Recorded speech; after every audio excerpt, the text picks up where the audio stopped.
17th of March 2026. I'm just going to wait for the people to come on, and hopefully we'll get a few people, and then I'll just give a little bit of an update, let everyone know that I'm okay, and talk about some interesting evidence that has been acquired recently.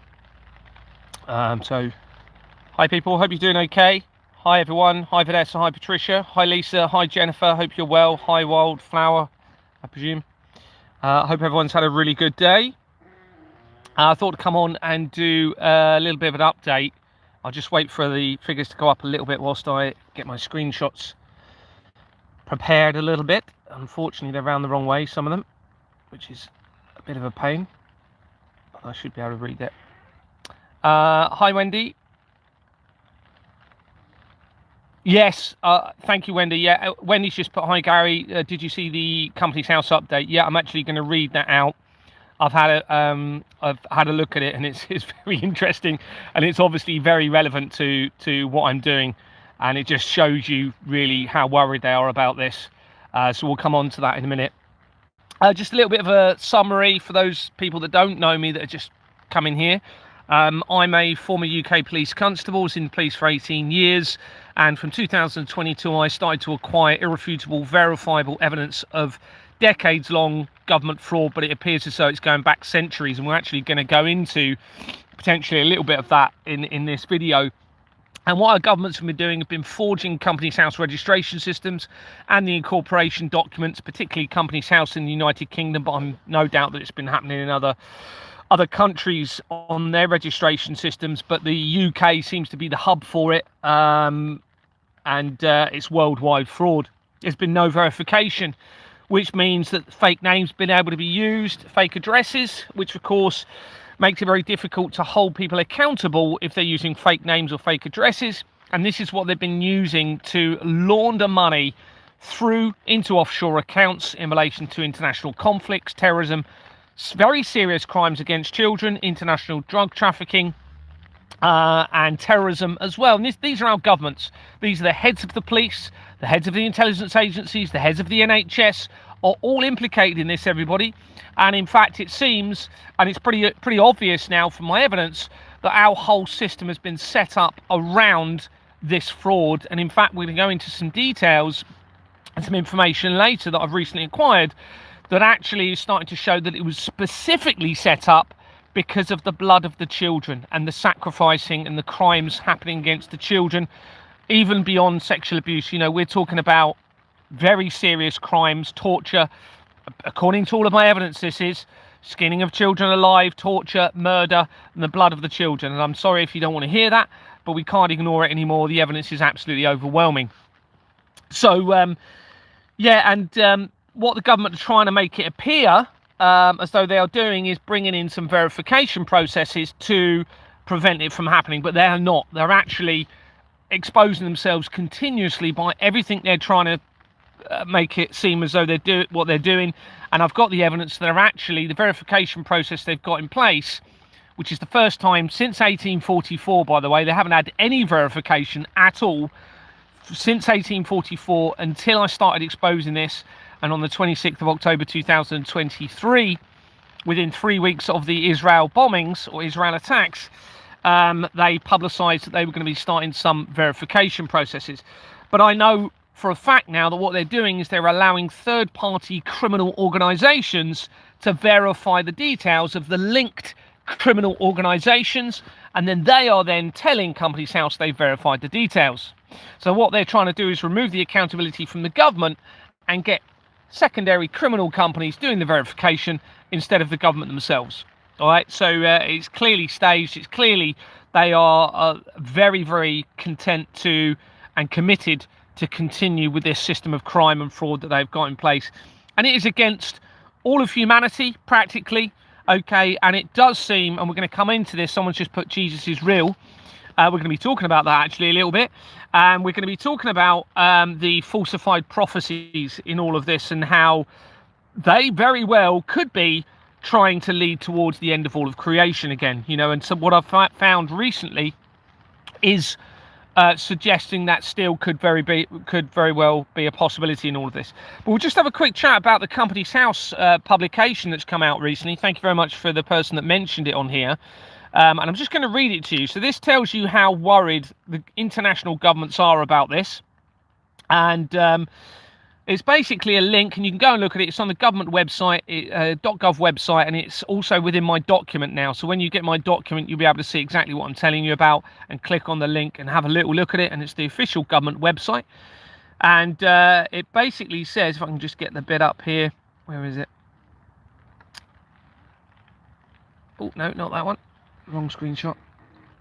We're going to be talking about the Knights Templar, which is very relevant to me in all of this, it seems, from the research that I've got, and other interesting topics. But I'm not going to be on for too long tonight because, you know, all the time I'm spending time doing this, I'm not doing the document. And of course, I also need to relax every now and then, and we'll talk about what happened last night.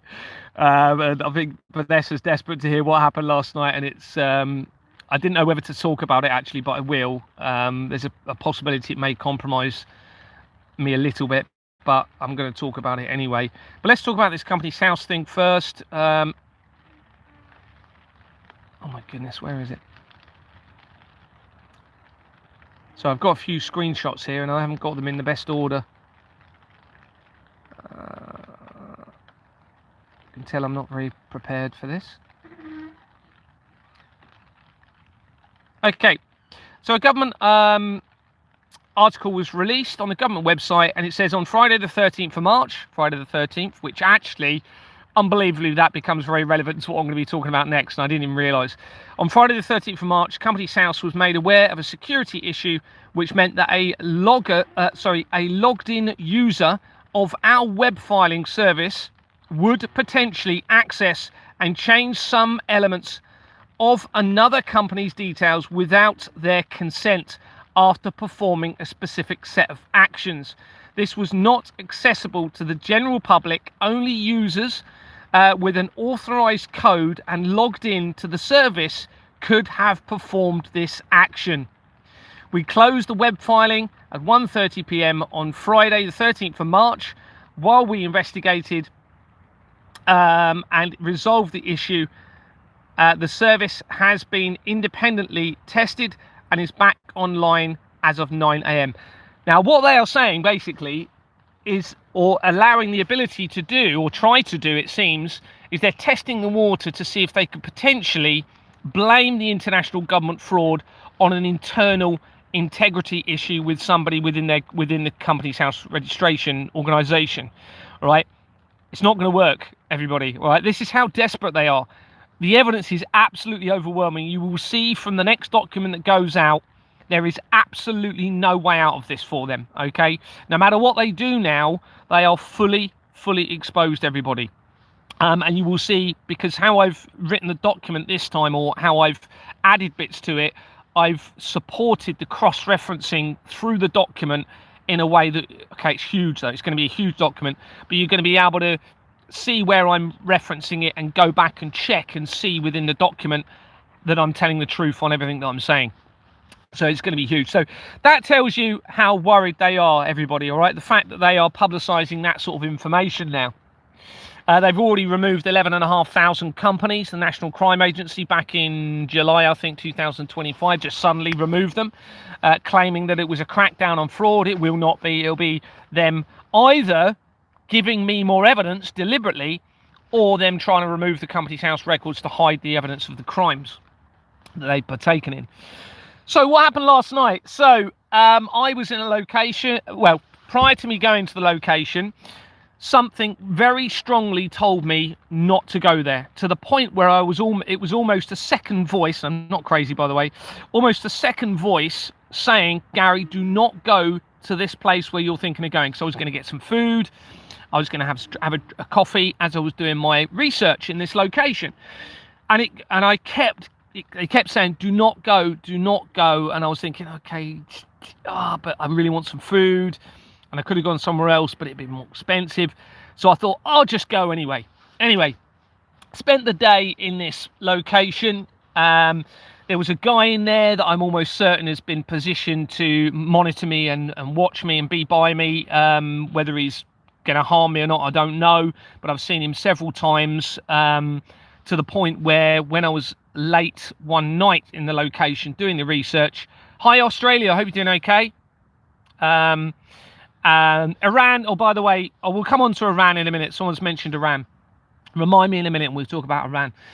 And anyway, you know, I've got no fear in this. I'm just trying to protect the evidence. So although I'm believing, and I believe there's people around me that are probably linked to intelligence agencies or whatever, and, you know, they may well be thinking of taking me out, I'm not going to let that stop me.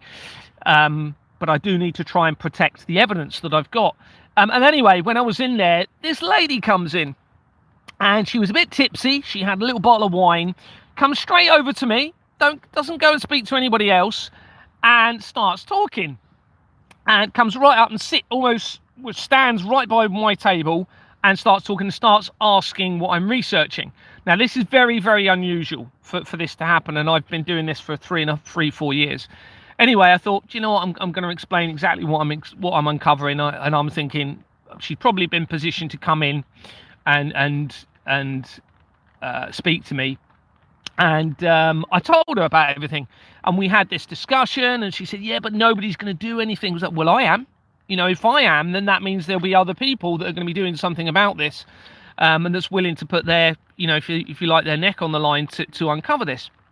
Anyway, she was going to a job interview. Now, she was half cut. She was very, very nervous in speaking to me, like as if she was very concerned about doing something wrong or saying something wrong, or what she was there to do, whether she was going to do it or not, I don't know. And obviously in my mind, I'm thinking, okay, are they going to try and poison me with somebody? I don't know what they're going to do.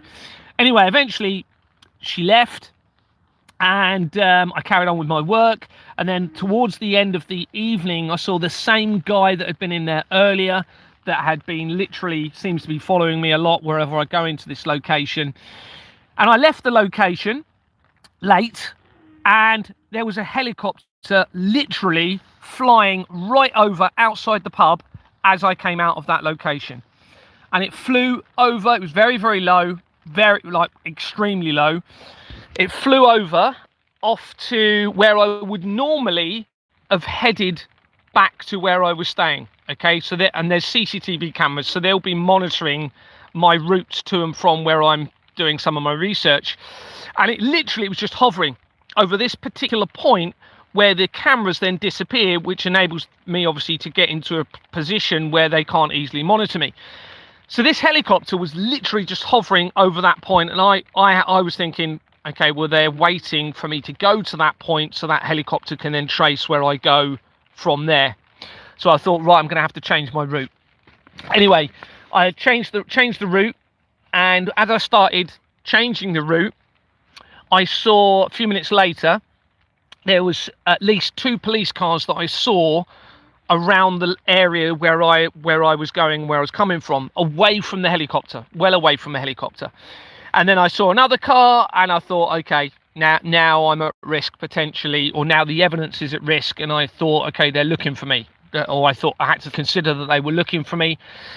So I literally went into behind a bush, and I thought, okay, what I'm going to do here. And I basically, right where I was, there was a, you get these huge builder bags where you put rubble sometimes, but also for gardening waste. And I curled up in this bag. Oh, that was the other thing. My signal suddenly went. So I'm starting to think, oh my goodness, I need to get the latest evidence sent out to somebody right now. So literally, I tried converting the document to a PDF on the work that I'd just done. Tried sending it to someone, and I couldn't send it. There was no signal to be able to, or no signal to convert the document to a PDF, which obviously makes it an easier format to read for people, rather than being all over the place, depending on what software you've got. And it wouldn't sit. So I was like, oh my goodness, they've cut my signal. They're trying to find me. That means I can't video the arrest. I'm probably in serious trouble, or possibly in serious trouble here. So I thought, right, I'm going to turn my phone off. I'm going to get in this bag, and I'm going to stay the night in this bush. So literally, I stayed the night, practically the whole night. under a bush in this rubble bag to protect the evidence. And then later in the morning, I obviously then went back to another location and my signal was back and I was able to carry on. So maybe a coincidence. I can't take the risk though. And that's what happened last night. So that's why I didn't do the live stream. I planned on doing a live stream at about 12:30. So I was still under a bush until 6 or 7 in the morning. And yeah, it was pretty cold at times, but this is the sort of thing you have to do. So anyway, let's talk about Russell and Cook, because I'm now finding, Russell and Company.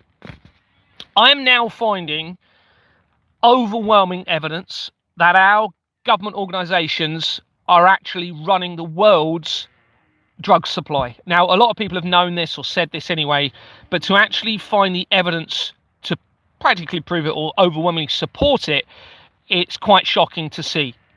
And I'm now getting the evidence that is supporting that. And that's through an organisation called Russell and Company, that for the last few centuries, 1700s, I think it started, they were involved in international opium supply, from a place in China called Canton.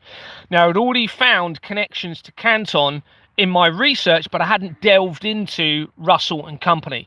Well, now I can't ignore what I found, because it is linking back into the governments, from that back into the police, into the Flemings, to the Association of Police and Crime Commissioners, to the Chief Constables, and very importantly, it's all linking into the Vatican.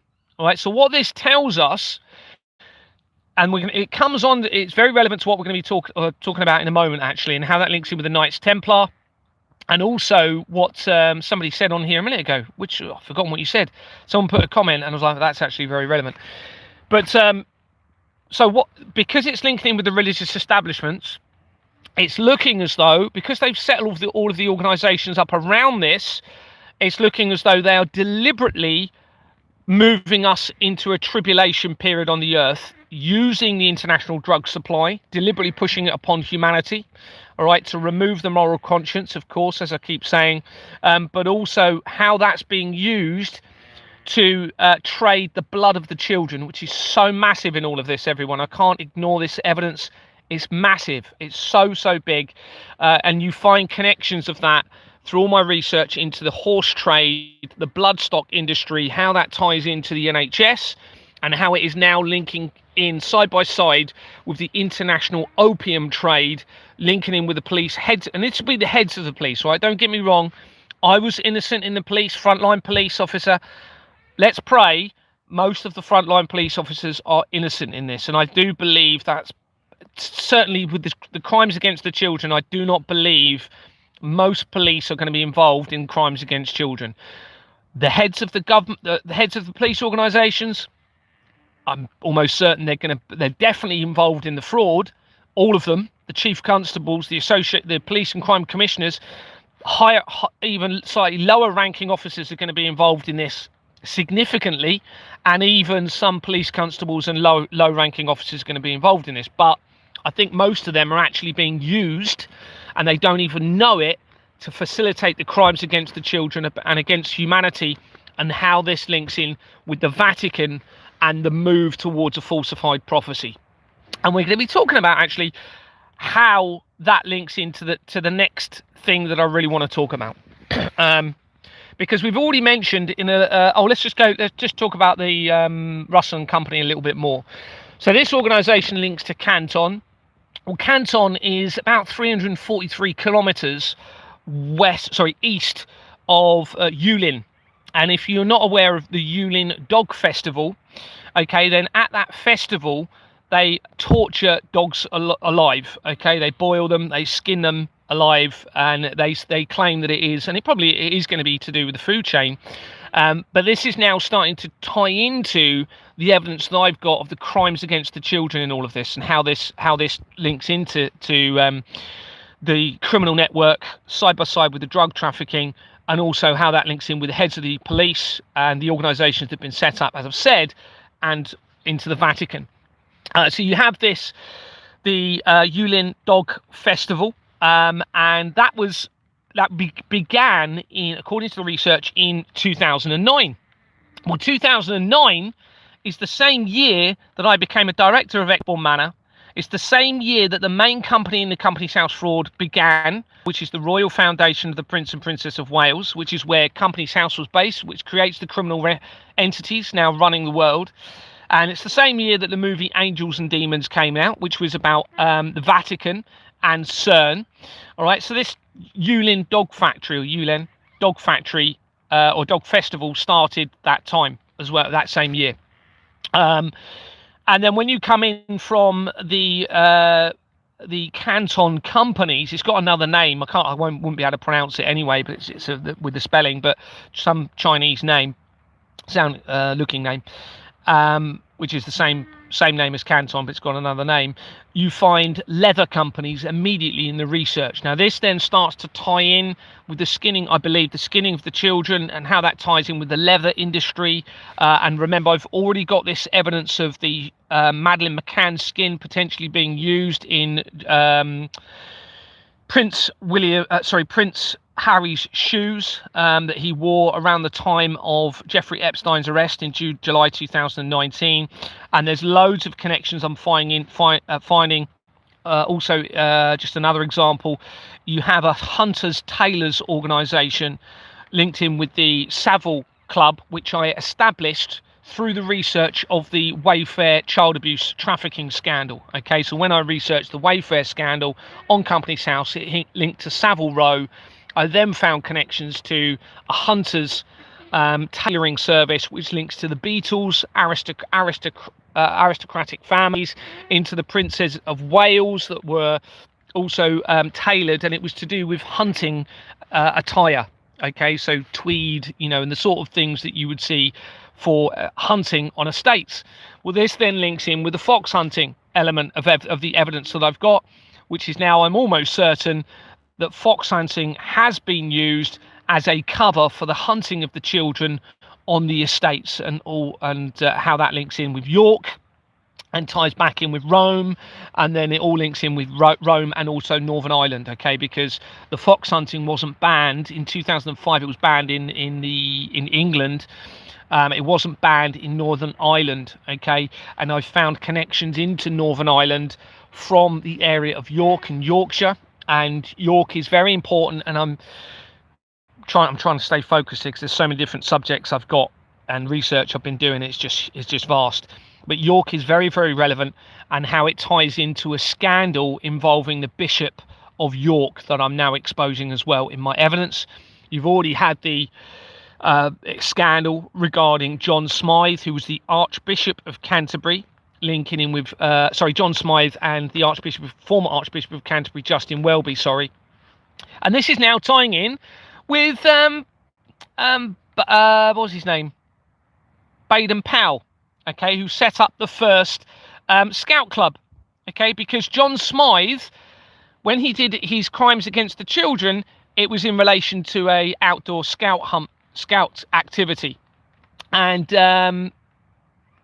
Baden-Powell's first, I'm trying to not go on because I'll forget where I was heading with this, but I've now done the research around Gordon Powell, and the first trial scout camp, guess where it was? I knew this anyway, but it becomes very relevant. It was on an island in Poole in Dorset called Brownsea Island. Well, that's where my investigation began, right near that Exbourne Manor, and where Jimmy Savile lived. Jimmy Savile lived in a building less than 5 minutes away from Exbourne Manor, which is where my investigation began, and they are directly connected through the Companies House records into the Russian government, into the royal family from that building. Okay, and of course the use of forged bank documents that are being produced by the banks to falsify the figures for these criminal entity companies, so they can then launder their money into the offshore accounts.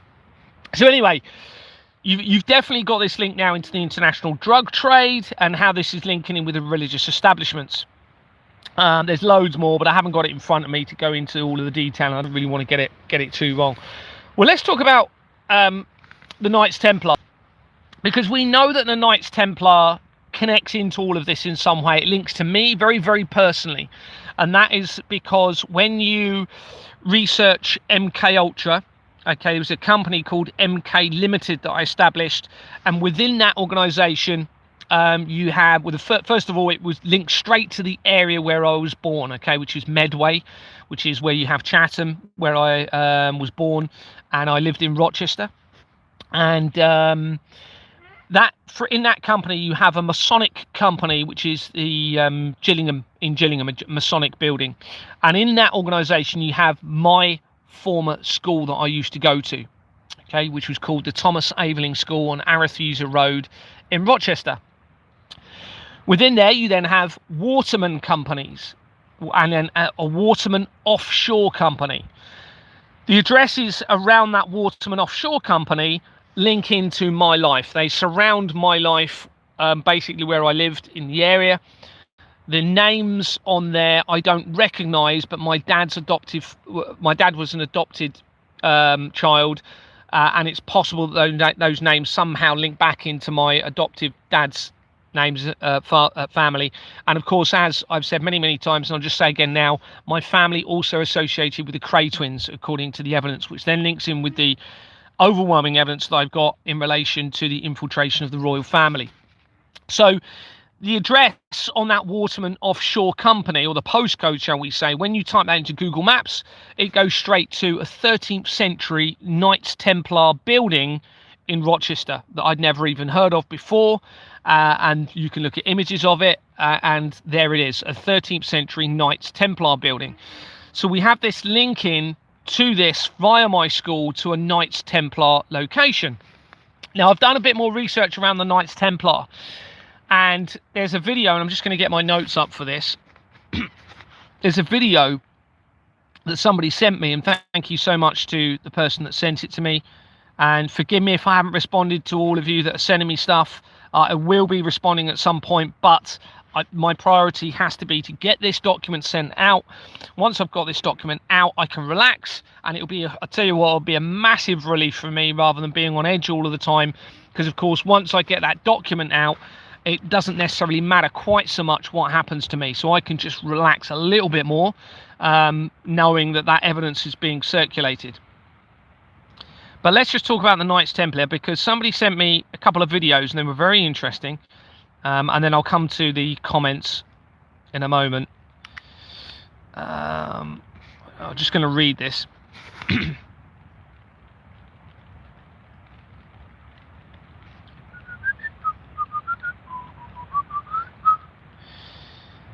So somebody sent me some videos regarding the Knights Templars. Now, I don't normally even get time to watch the videos, but I'm so glad I did, and they were quite insistent that I did. And thank goodness I did, because one of the videos talks about the bloodline of Jesus still being alive, and that that was it, because somebody said about Jesus earlier. This video talks about the Knights Templar having hidden a secret from humanity, that the real bloodline of Christ was not ended in the crucifixion or whatever happened to Jesus, and they kept it hidden and kept it alive. In other words, that Jesus and Mary Magdalene had a baby. Now, the Da Vinci Code movie talks about that very deception within Christianity, and that ties in very relevantly to everything that I'm looking at.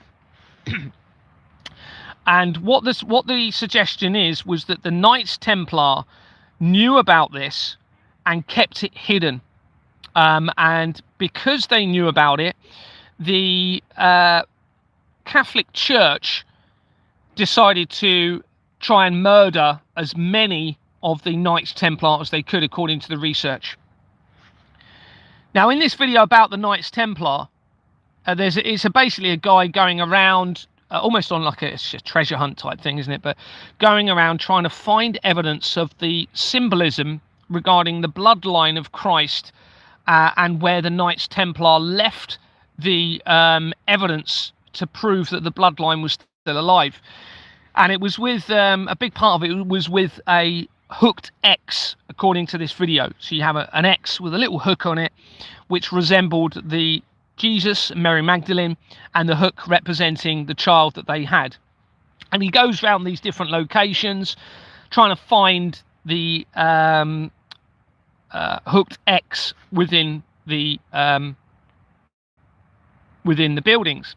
Now, one of the buildings that he found what he claims to be an authentic hooked X, which he dated back to the time of the Knights Templar, was at Roslin Chapel near Edinburgh. Now, Roslin Chapel had already featured quite a few times in my research, and I'm going to explain a couple of reasons why. But let me just have a little look, make sure I haven't forgotten anything about this.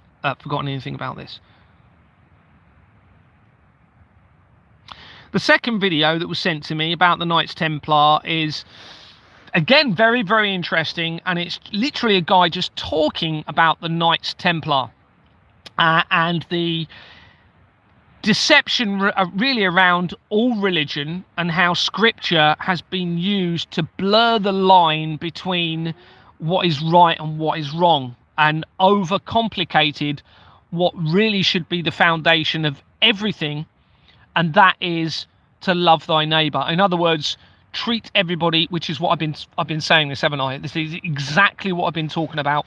In other words, in your rational state of mind, you treat everybody how you want to be treated. And it talks about exactly this, where that has been blurred by the scripture. Whereas really, it's very, very simple, isn't it? You don't need a book to tell you that when you're thinking rationally, you treat everyone how you want to be treated. That includes that you don't want to be stolen from, so therefore you don't want to steal from anybody. You don't want to be hurt, so you won't hurt anybody. It's inherently within us, and I believe that's through our creator. And I absolutely 100%, I believe there's a creator 100%, and I believe that is instilled in us, but the people behind the system have blurred the lines between that and caused, a huge part of the mess that we're in now. Now, I think this is also going to now link in with the blood of the children, and how this links in with Christianity, because 100% Christianity must have been infiltrated, by this criminal network, because it goes against what Christianity tells us. Love thy neighbor, thou shalt not kill. All of these things that are inherently good traits to have in life to protect all of us. So we know that Christianity has been compromised. It has been tarred by this criminal network. Now, of course, Christians claim to drink the blood of Christ. Obviously, they say that it's a juice or a wine or whatever, and the bread representing the body of Christ. Now, let's think about this carefully. If we really honoured somebody like Jesus or God, or somebody that we really revered as a symbolic testimony to righteousness, shall we say, why would you eat that? Why would you want to? Eating the body is just, it's as if it's been inverted as a mockery against righteousness.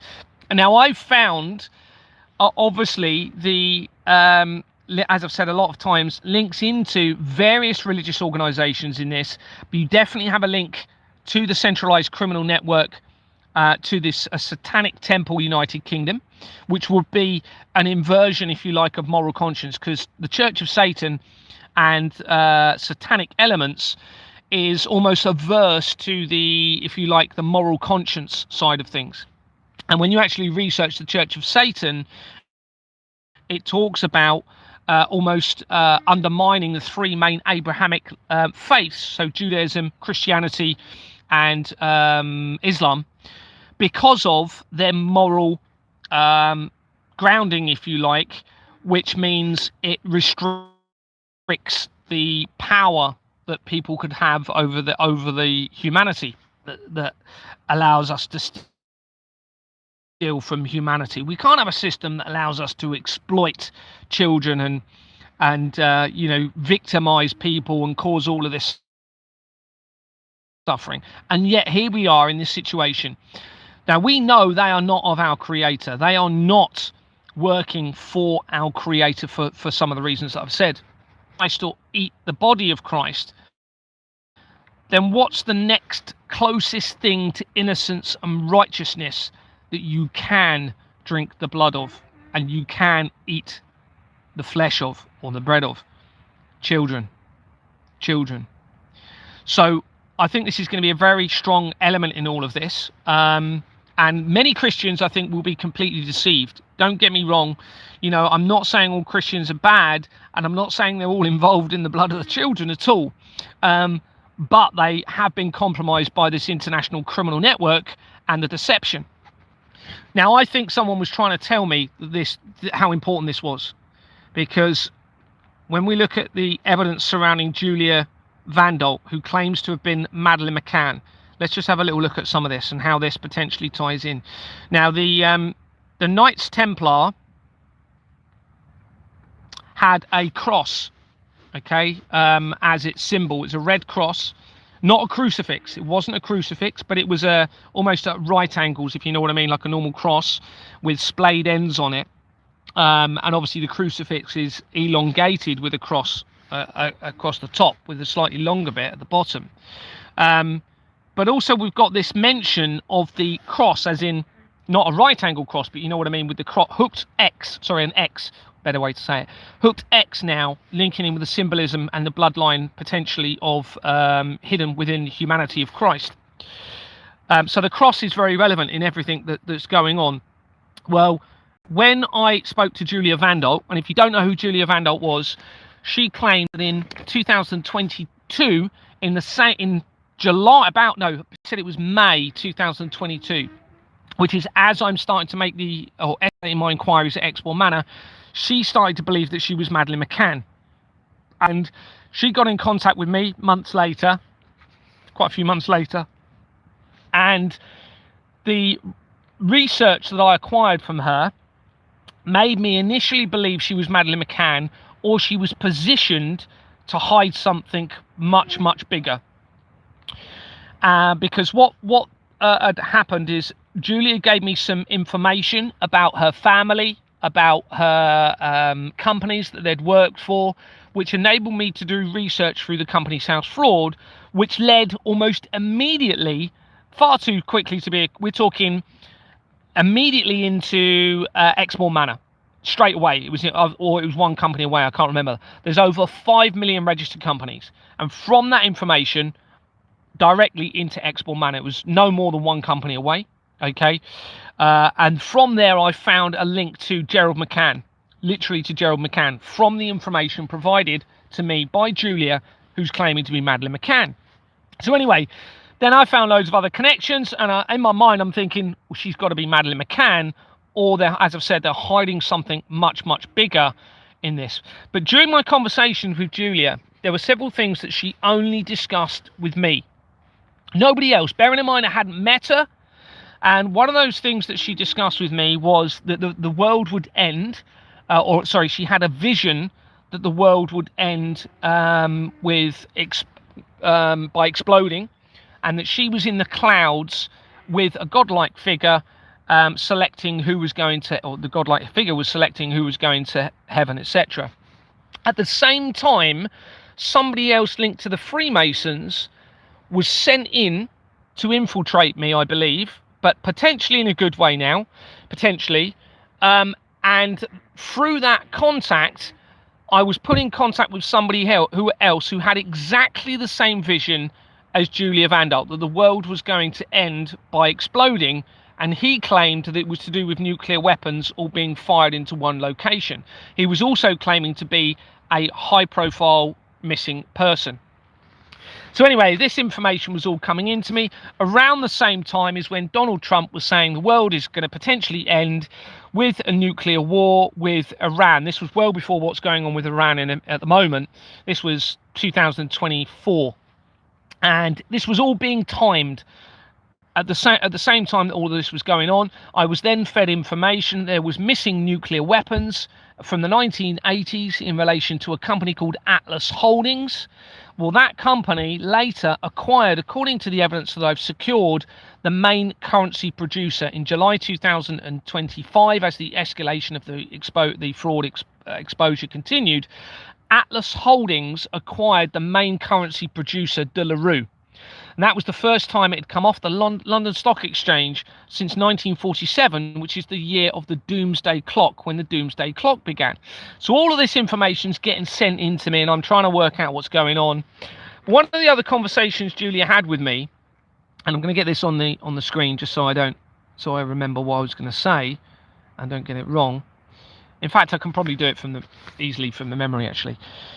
So I obviously wanted to delve into a lot as to what had happened to her, you know, the experiences that she went through. There was mentions of Jeffrey Epstein, there was mentions of Ghislaine Maxwell, and during one of our conversations she claimed to have seen people stood around an altar taking blood from a child and putting it into crosses. And obviously this intrigued me, and I asked a bit, can you explain the crosses to me? And even though there's a slight, you know, she's Polish, so but she speaks very good English, but obviously I needed clarification.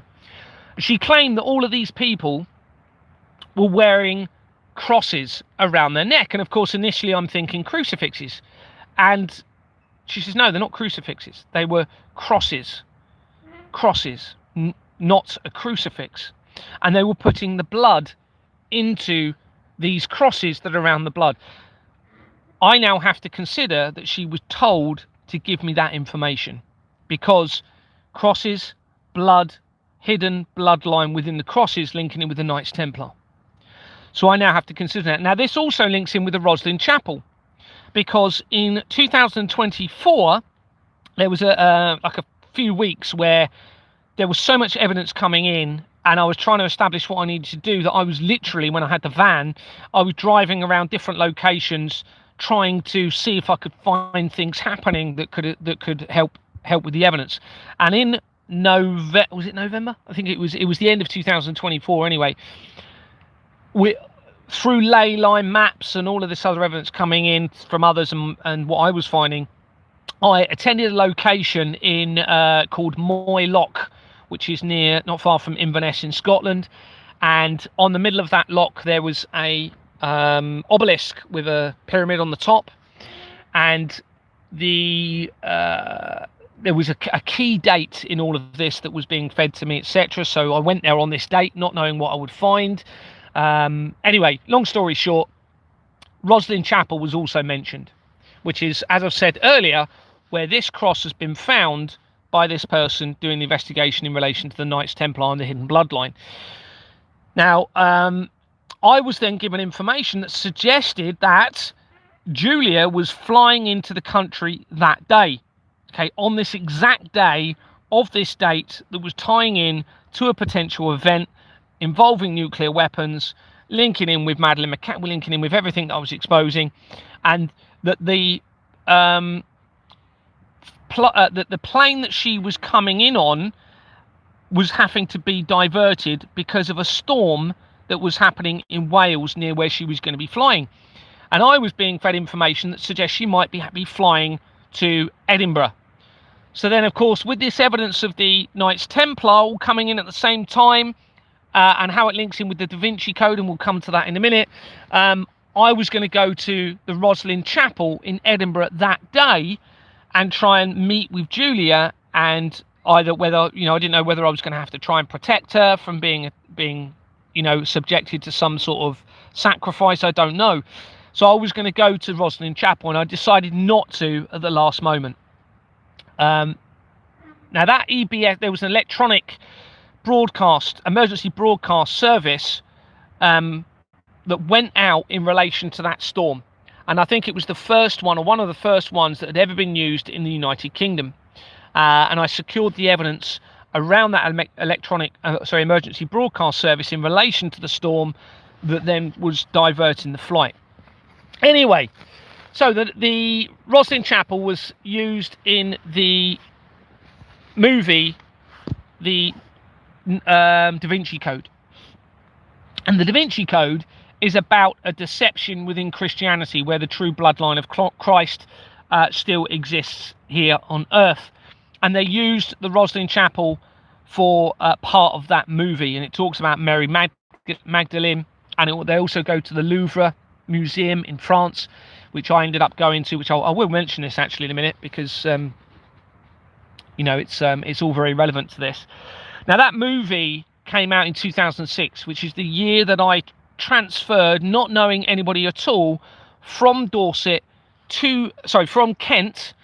to Dorset, 3.5 hours away, which obviously then triggered my whole exposure of the evidence. And there was a staged introduction, don't forget, which I didn't know at the time, of course. I only found out 17 years later, or however long it was afterwards. Staged introduction to my wife, staged introduction to Exmoor Manor. This was in 2007 when Madeleine McCann went missing.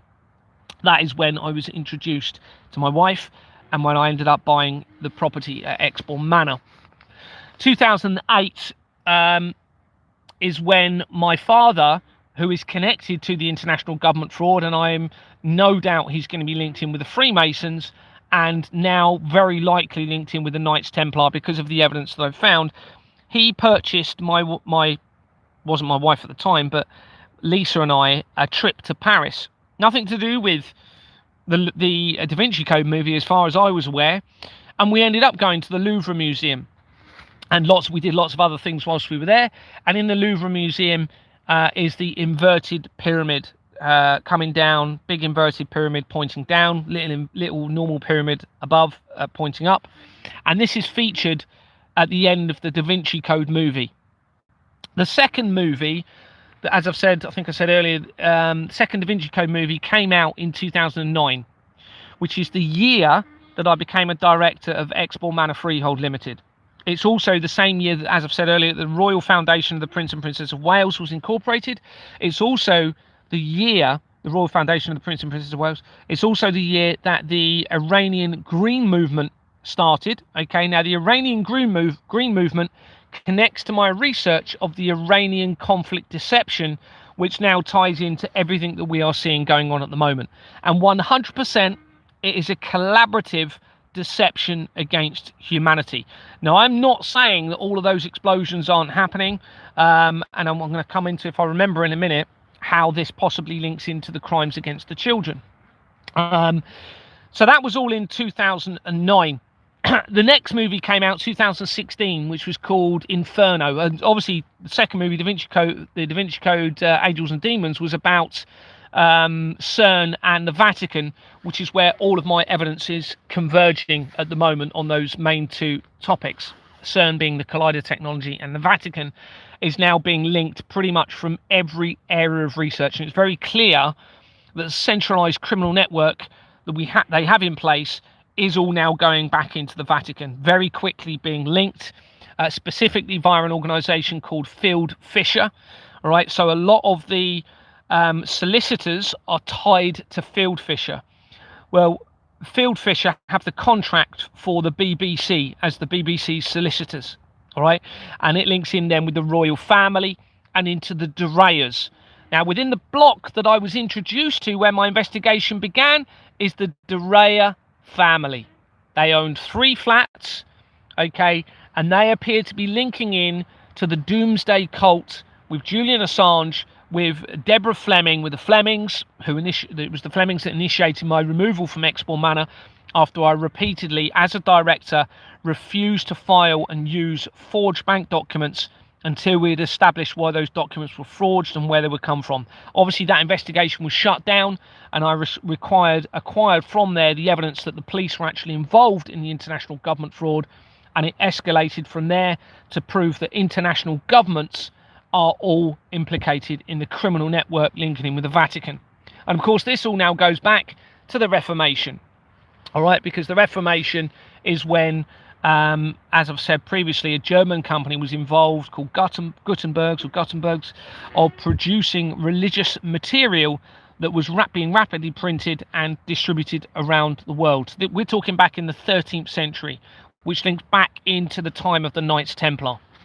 And of course, this enabled them as they were forming the governments. And that, as I keep saying, it means mind control in Latin. Govern, control. Munt means mind. So mind control of the world and the full control of information. They started from that point through the link to Germany into the Vatican, controlling that information. And of course, as we've come forward, they've controlled that information even more using Robert Maxwell, the media moguls, Rupert Murdoch, who I've now investigated. Every single company that he is connected to goes to major areas of the fraud. Rupert Murdoch. So he's now massively exposed in the document. Now, this could explain if there's a deception within Christianity, which there's now a lot of evidence suggesting is, then obviously that changes the entire world. Because in Christianity, they believe that generally they can sin as long as they ask for forgiveness and they pray, and then it seems as though they believe they can just sin again. Well, in my mind, that's not how it works. All right, if you have a rational state of mind and you continue to sin, then you need to be held accountable and need to be punished. If you commit a sin, or let's not say a sin because some people won't agree with that word, but if you do something that is wrong, but you're doing it in an irrational state of mind, therefore you're not thinking rationally at the time, then that needs to be taken into account, doesn't it? The whole system they've got in place is about the removal of rationality, whether it be through drugs that they're supplying to the world, whether it be through the alcohol supply chain that they're part of, whether it be radiating humanity through different technologies, whether it be poisoning the water, the food, the air, whether it's making you too tired from overworking. It's removing the rationality, which means we then start to move into the realms of saying or doing things wrong we wouldn't normally do. And then, of course, we feel guilt. Now, the whole system is set up around to do that. And remember, we've just spoke about earlier, the international drug trafficking trade has now been connected to this, linking in with the heads of the organizations, linking in with our governments, okay, and linking in with the Vatican into a falsified prophecy. Now, if the bloodline of Christ is still alive and still here, that changes everything in relation to that scripture. Now, what does the scripture say? It talks about a tribulation period on earth, as in there will be earthquakes, there will be tsunamis leading up to potentially the end of the world. Now, we have to consider with all of this and yeah, someone's put weather manipulation, so I'm not reading a lot of the comments. We now have to consider that is all been positioned as a lie, linking in with the satanic element of this, or whatever infiltration has occurred, a lie. But the people that are in control of the system may still believe they have to bring about these prophecies, because if they don't bring about the scripture, then the scripture is not true, and that changes everything that's happened prior to it. So now we start to get into the realms of the collider technology, the weather manipulation that somebody has said, and I've got overwhelming evidence linking in with earthquakes, okay, with the Christchurch earthquake in particular. Now, Christchurch is the name, is twinned with where I worked. It's where it's near where Exbourne Manor is, but Exbourne Manor is in Bournemouth, right by Jimmy Savile's previous property. But Christchurch, where I ended up moving in 2010, about 7 miles away from Bournemouth, is twinned with Christchurch in New Zealand. But Exbourne Manor in Bournemouth, where my investigation began, is on Christchurch Road. Christchurch is the name of the church that my wife went to with the grandparents, where I got this ring. Okay, not that one, the other one, where I got this ring. And Christchurch is also the name of the place where the Hampstead Child Abuse Inquiry took place in London, which is absolutely critical to all of this. John Wedger links to the Hampstead Child Abuse Inquiry and just started praying when I was telling him about everything I was saying. But he links to the Hampstead Child Abuse Inquiry.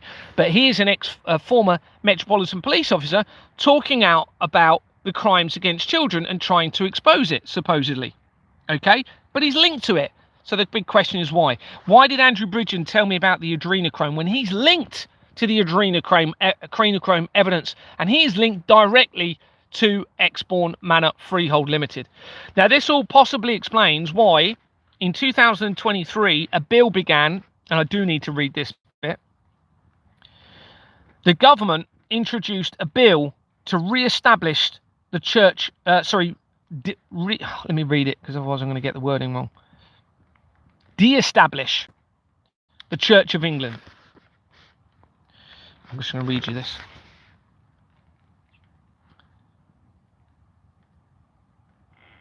I mentioned Julia.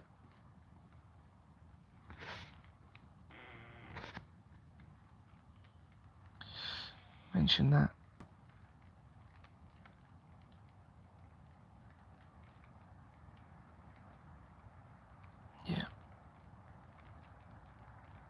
Yeah, I mentioned that. Just going over some of this. When I searched the hooked X, because obviously after this video I was like, I'll do a bit more research around the hooked X, and the X was found, remember, in the buildings as a symbology, a trail of evidence potentially having been left, symbolizing the bloodline of Christ's remains. It came up with the Kensington runestone in America, which is a slab of grey whack stone covered in runes that was discovered in western Minnesota, United States in 1898. Well, 1898 is the year that the world's first wireless communications tower was erected on the Isle of Wight by Marconi, and Marconi links to the Vatican. Now, the Isle of Wight links specifically to me because Deborah Fleming, who initiated my removal, was the NHS chief executive for Hampshire, Isle of Wight and Dorset, and retired when I started to make my inquiries at Exbourne Manor and became involved in Exbourne Manor from that point. Now, Marconi erected that tower, and Marconi is linked to the Vatican. He was involved with the Vatican's FM radio channel, okay, which then ties in with the frequency control potentially and how frequencies link in with all of this. Now, the Isle of Wight, just whilst I'm on that subject, now appears to be linking in with the White House in America. I'd already found connections to the American government and to Exbourne Manor. And one very quick example is the building that Jimmy Savile had a property in, shall we say, in Bournemouth, less than 5 minutes from Exbourne Manor, has exactly the same address linking to JFK Jr. in the research. Okay, so we have a link to JFK's family via the Company's House research to that building where Jimmy Savile was immediately. Okay, and that immediately connects to Exbourne Manor. On the Isle of Wight, I'm trying to get. I'll come back to the. Let me mention the Isle of Wight first, and then I'll come back to the disestablishment of the Church of England in a minute. When you research the Isle of Wight, there is a house there called Osborne House that links to royalty. In 1901, Queen Victoria died in that house. Exactly the same year, according to the research, the White House in America was named the White House. Okay, that obviously intrigued me. All right, and I know they're obviously not the same spelling. The Isle of Wight is spelled different than the White House in America. However, I then researched the White House Limited that's on Company's House, and guess what? I'm making connections to the American government again, into the Isle of Wight, into the Flemings, and into Exbourne Manor via the research. All right, so we can't ignore this. I'd already found loads of connections coming in from the American government into the Isle of Wight. So it seems as though the Isle of Wight is actually much more important in all of this than I thought. And it must be because of other information as well. But you've got the tower that went up there, the world's first wireless mobile communication tower, which links in obviously to the threat of directed energy that I've been talking about, and me being the only person, it seems, in the world to have publicly disabled a cell tower and put my face to it and my name and everything. And remember, they haven't even interviewed me for it. I haven't even been given the chance to explain why I've done it. Even though I went through the legal system, I was arrested for the traffic side of things, and for the cell tower, but I was never interviewed, despite numerous requests, which means they know that if I sit in the interview, so my plan worked All right. One of the reasons is morally I could not comply to the Road Traffic Act, and secondly, I used it as an opportunity to know that if they were to stop me and seize my vehicle, I would use that to expose them even more and produce my evidence through their legal system to bring the entire world's criminal network to its knees. And by going through that process, I managed to expose everything, because they've still not interviewed me in relation to it. All right, which means there's going to be no fair trial in relation to anything regarding that fair trial, regarding that cell tower, if they decide to do something. Now, the MP for the Isle of Wight was Bob Seeley. Bob Seeley links to the former Soviet Union, okay, via the research. Go and look at him. Bob Seeley was an MP for the Isle of Wight. He was also involved in the How Are We investigation. I think you pronounce it How Are We, involving the Chinese mobile phone company. Now, the former Soviet Union, there was a coup there in 1991. Well, this ties in with the same year that David Icke came out and said the world would be devastated by earthquakes and tsunamis, and he links to the intelligence agencies. That Russian coup links to Gorbachev, okay, Reza Gorbachev and Mikhail Gorbachev, and they were involved in transfusions, okay, blood transfusions. All right, they were massively involved in blood transfusion, which ties back into the blood element in all of this that I've been talking about.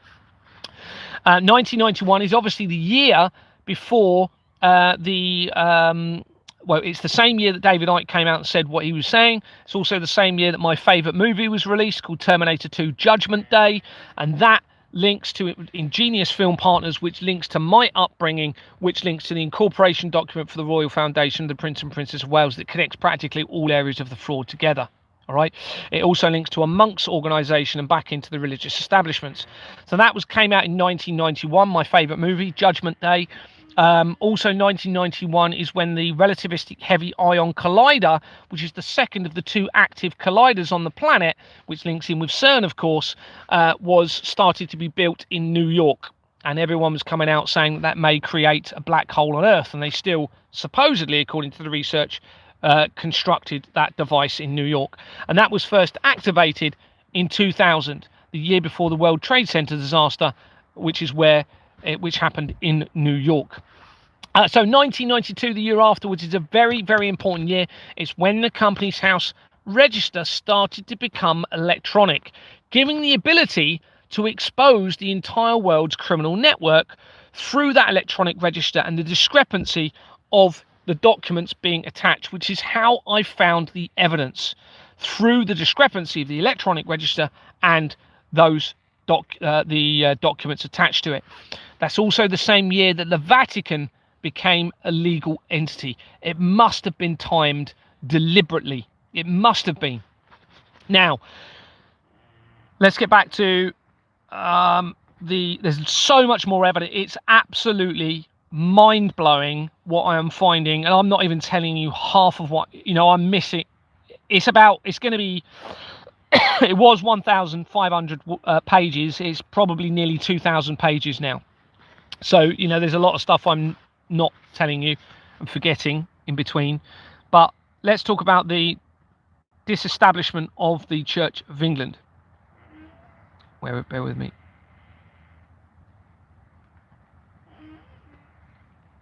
So my inquiries began early 2022 asking questions, but really from July 2022, when Anthony Roberts resigned after I wanted to view the bank accounts for our company, which triggered my real investigation. And of course, for those few months, I was running around in the company almost as an acting chairman, if you like, trying to establish what was happened, who was innocent, what was going on, what was the motive, initially thinking maybe a little bit of money's missing from the company. And of course, it just snowballed from there. My first official report was made to the Action Fraud in December 2022.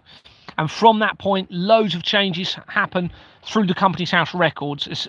Especially relevant is around the Pizzagate scandal, which links into the apparent skinning of children alive, and how that ties in with the American government, specifically Hillary Clinton. oh my goodness, which links to the Virgin Foundation almost immediately from Hillary Clinton.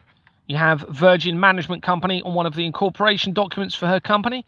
And very quickly, you hit a company called CPM Codden, or Codden CPM. I can't remember. It's one of those way rounds.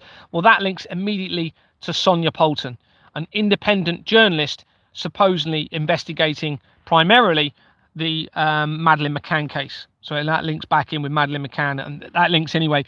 Madeleine McCann links directly to Keir Starmer via a company called the Death Penalty Project Limited, and that organisation links immediately to Bates, Wells and Braithwaite's, which is on the incorporation document for the Royal Foundation of the Prince and Princess of Wales, which we've just been talking about. It links to my upbringing, it links to the royal family, obviously, and it links to major areas of the fraud. It also connects Bates, Wells and Braithwaite's was the legal firm that was used by P. Diddy in his defence. Okay, so this now ties all of them into the P. Diddy side of things, which then goes back into the international child trafficking network, or apparent international child trafficking network. I've never seen a child being abused. I don't know that it's definitely happening, but the evidence suggests that it is. Now, this is now starting to link into Christianity. And just on the subject of Christianity, and I will get to the establishment of the Church of England, Christianity, the YMCA, Young Men's Christian Association, was founded originally in 1844. Well, that's exactly the same year that Companies House was also founded, and or began. And you can see through my records, through the Companies House research, YMCA companies all of the way through it. Not only that, the YMCA links directly to the Paedophile Information Exchange via the National Council for Civil Liberties, okay, which means you've got a link to the Christian network and the Paedophile Information Exchange. And as I've said, we've now got links into Baden-Powell, into church networks, and other major connections are now being made in all of this. But I might have to, because I'm trying to do this all one-handed. Let me just put my phone down for a second. Bear with me.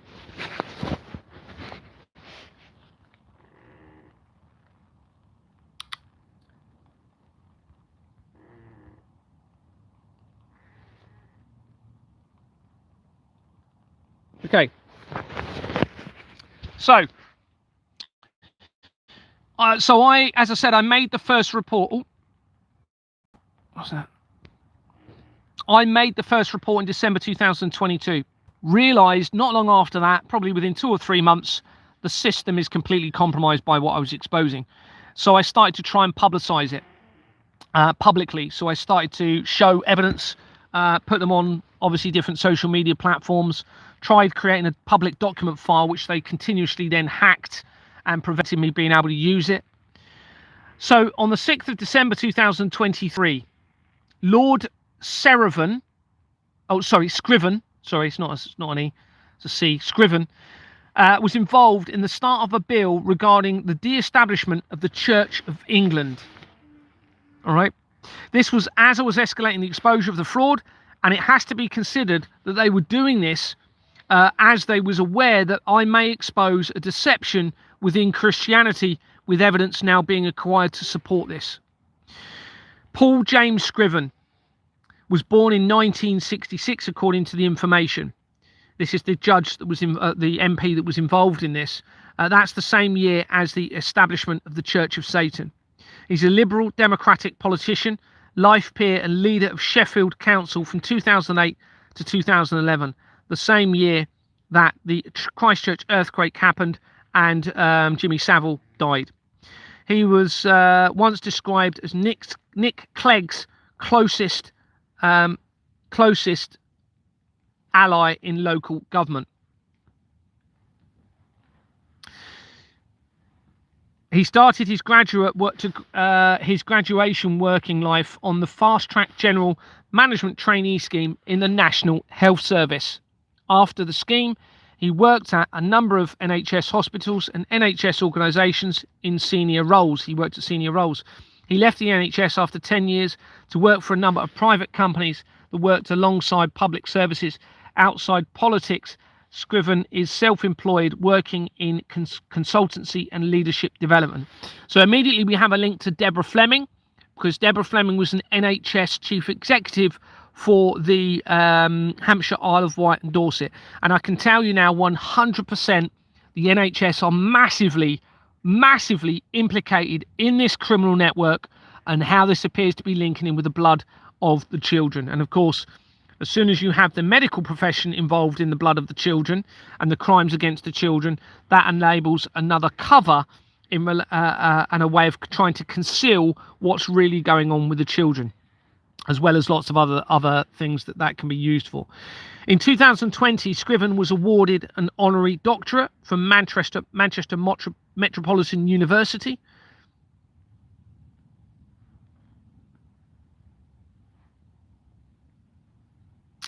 And that was for his services to public sector reform and international LGBT asylum issues. Now, the evidence is overwhelming that the LGBT and specifically the transgender movement is part of their attack against all of creation, an inversion of creation and deception against us all, making a man look like a woman and a woman look like a man.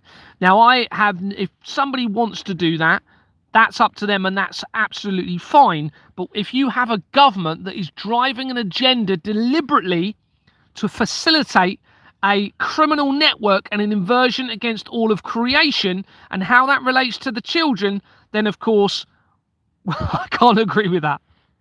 Okay?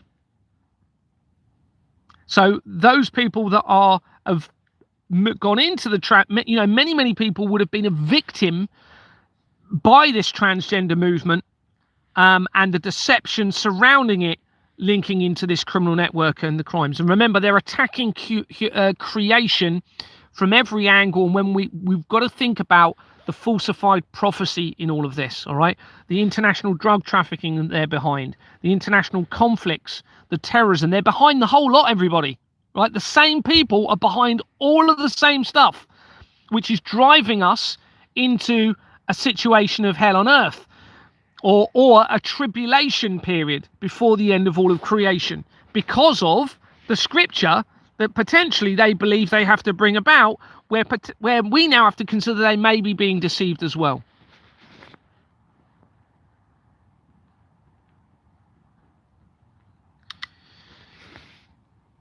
So we have this LGBT connection.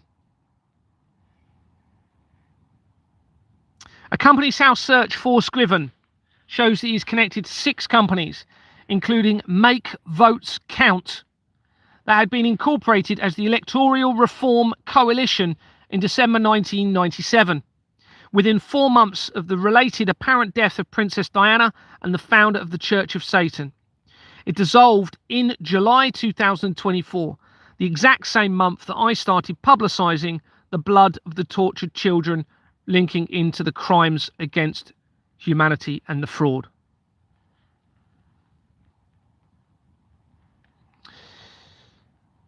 On its incorporation document is Daniel John Dwyer and D&D Law Agency Services Limited, and another company called Sergeants Inn.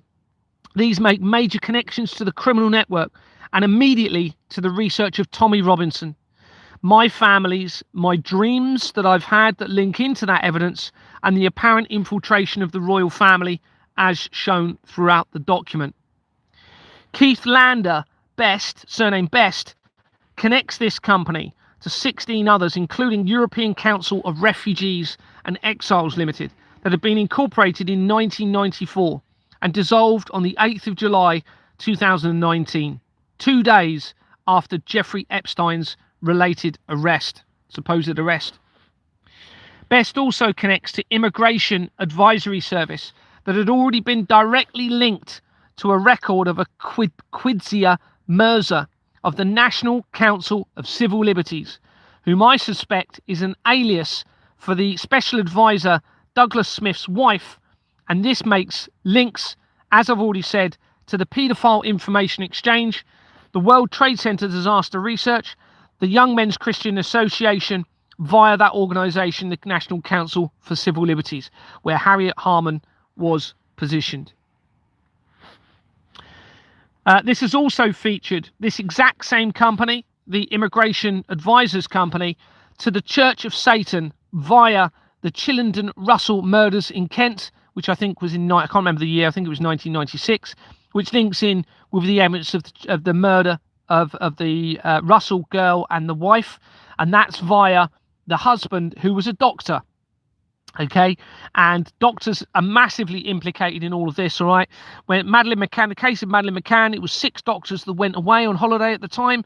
You have this doctor, you have Deborah Fleming is linked to the NHS. You have my wife's former employee, who was Charles Sherwin. His wife was a oncology doctor, and I believe still is, at Southampton University, which means it comes under Deborah Fleming. You have one of the biggest serial killers in the United Kingdom was a doctor, Harold Shipman. Harold Shipman links into the research of my former friend and associate, who I believe was positioned when I moved to Dorset. Okay, my former friend and my colleague Guy Briscoe. He also links via the research to the Las Vegas shooting of 2007 and other areas, including the exact same name on the incorporation document for linking immediately to Ricky Dearman, who was the father in the Hampstead child abuse inquiry scandal that we spoke about earlier.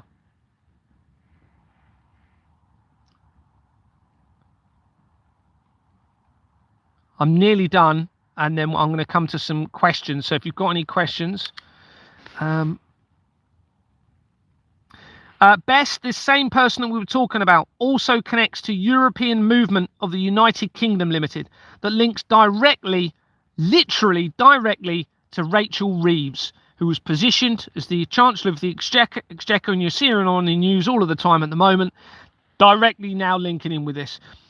Also, directly links to Arla Food Companies, which then links to the Bovaer poisoning scandal. And also from this, you have these are all direct connections, by the way, directly from that to the new bill, the assisted dying bill, which gives them the ability through this forgery to murder people that they may cause to be suffering too much through the crimes that they're committing and the harm to humanity, them to come in and use the forgery to take those lives through that bill. And it looks as though Scotland is going to potentially be, it was on the news today or yesterday, is going to be one of the first UK companies to actually implement this new assisted dying bill.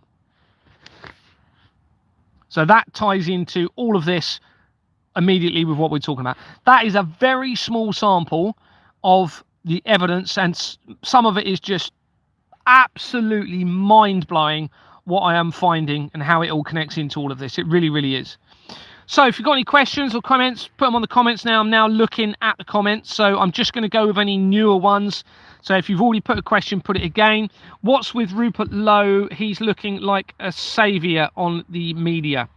Yeah, well, he's saying a lot of the right things, but that's, people don't know, do they, that he's linked to criminal firearms companies that link to the apparent hunting of children on estates via the research. He's massively linked into the criminal network. But of course, a lot of people don't know about this fraud, do they? They're not aware of it, because I've only got 5,000 followers. It's not enough. So it's down to any of you that are innocent on here. You need to be networking this, because they are suppressing me too much for me to be able to network it myself. Where we go? Oh yeah, Iran. Okay. So first of all, we need to understand that they are all working collaboratively together on whatever is going on. Now, I was thinking, okay, well, maybe a lot of the explosions aren't happening. You know, maybe that's a deception, artificial intelligence, etc. There was a particular article that intrigued me, and it was about a missile hitting a school a few days ago.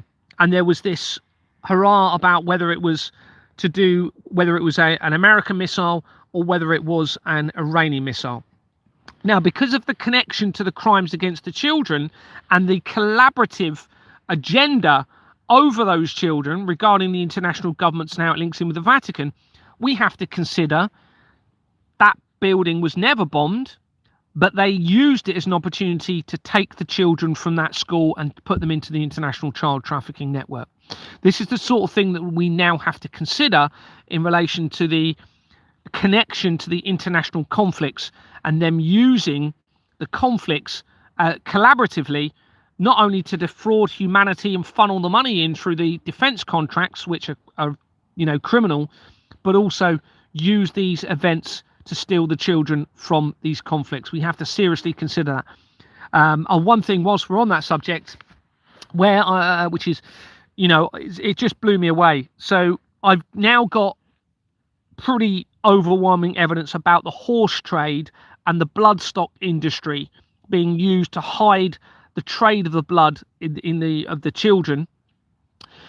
And I've stumbled across, and where was it I was coming in from? I can't remember where I started, but I hit the UK's oldest private bank called Sea and Hoare or something similar. Sea and Hawes and Company, something like that. It's the oldest bank in the United Kingdom, private bank, and it was started in the 1700s, and the father of the person that founded it was a horse trader. All right, so straight away we have this link, and guess what is in that company? Directly to one of the directors, Ingenious Film Partners 2 LLP, which is the same company on page 40 of the incorporation document for the Royal Foundation of the Prince and Princess of Wales that links to my upbringing again, okay, to the oldest bank in the United Kingdom.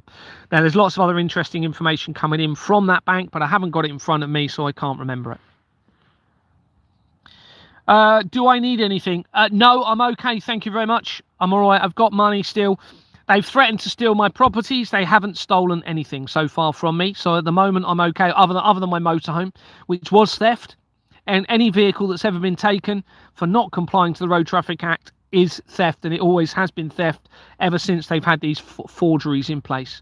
Because you cannot legally penalise anybody for not complying to crimes against children and crimes against humanity. And in fact, we've all been terrorists under their legislation.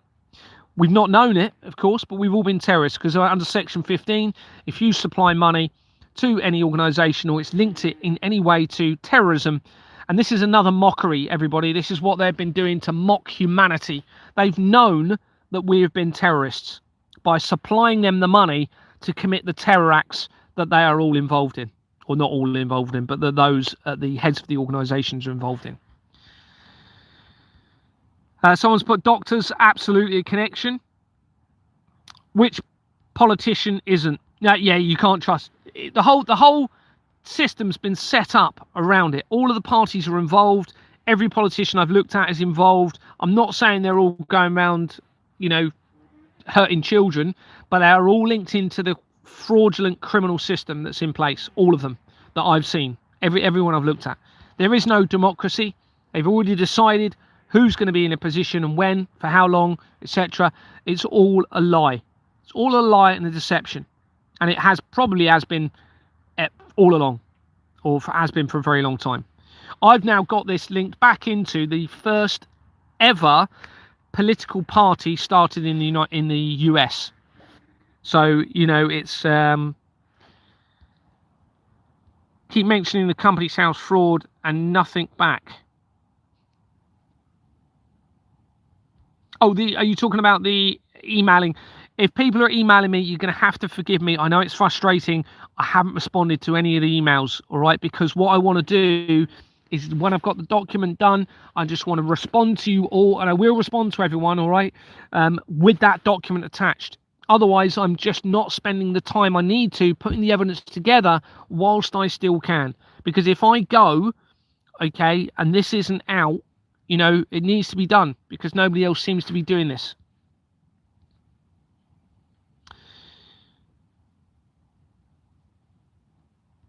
Digital identity. Yeah, so obviously the digital control is a massive part of all of this. It's now linking in with artificial intelligence. Artificial intelligence now links into Sherborne in Dorset. okay, which is massively relevant in all of this.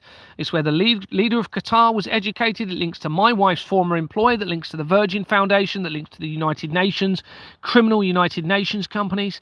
The leader of Qatar was educated there. The leader of Qatar has a share in Canary Wharf, one of the biggest shares. Canary Wharf links to the research that I've done around the Israel attacks in 2023 and in relation to the Manchester Arena bombing. And Sherborne also links in with artificial intelligence, because one of the main people involved in forming artificial intelligence went to that school, which means they were infiltrated, and their idea and the artificial intelligence creation was infiltrated at that point. Now, of course, this then links in with them continuously driving towards artificial intelligence control, which is again knowingly going to destroy all of creation. So they're trying to attack all of creation from multiple angles, it seems, from my research and my evidence. How this is linking in with the falsified prophecies, the blood of the children, Christianity, and this international criminal network. And now it seems a deception within Christianity, which means they can stop. All right, because if they believe that they've got to bring about a tribulation, but there is, because it says it in the scripture, because it says there's a sacrifice and it was the end of the bloodline of Christ when it wasn't, then that means there is going to be no tribulation on earth.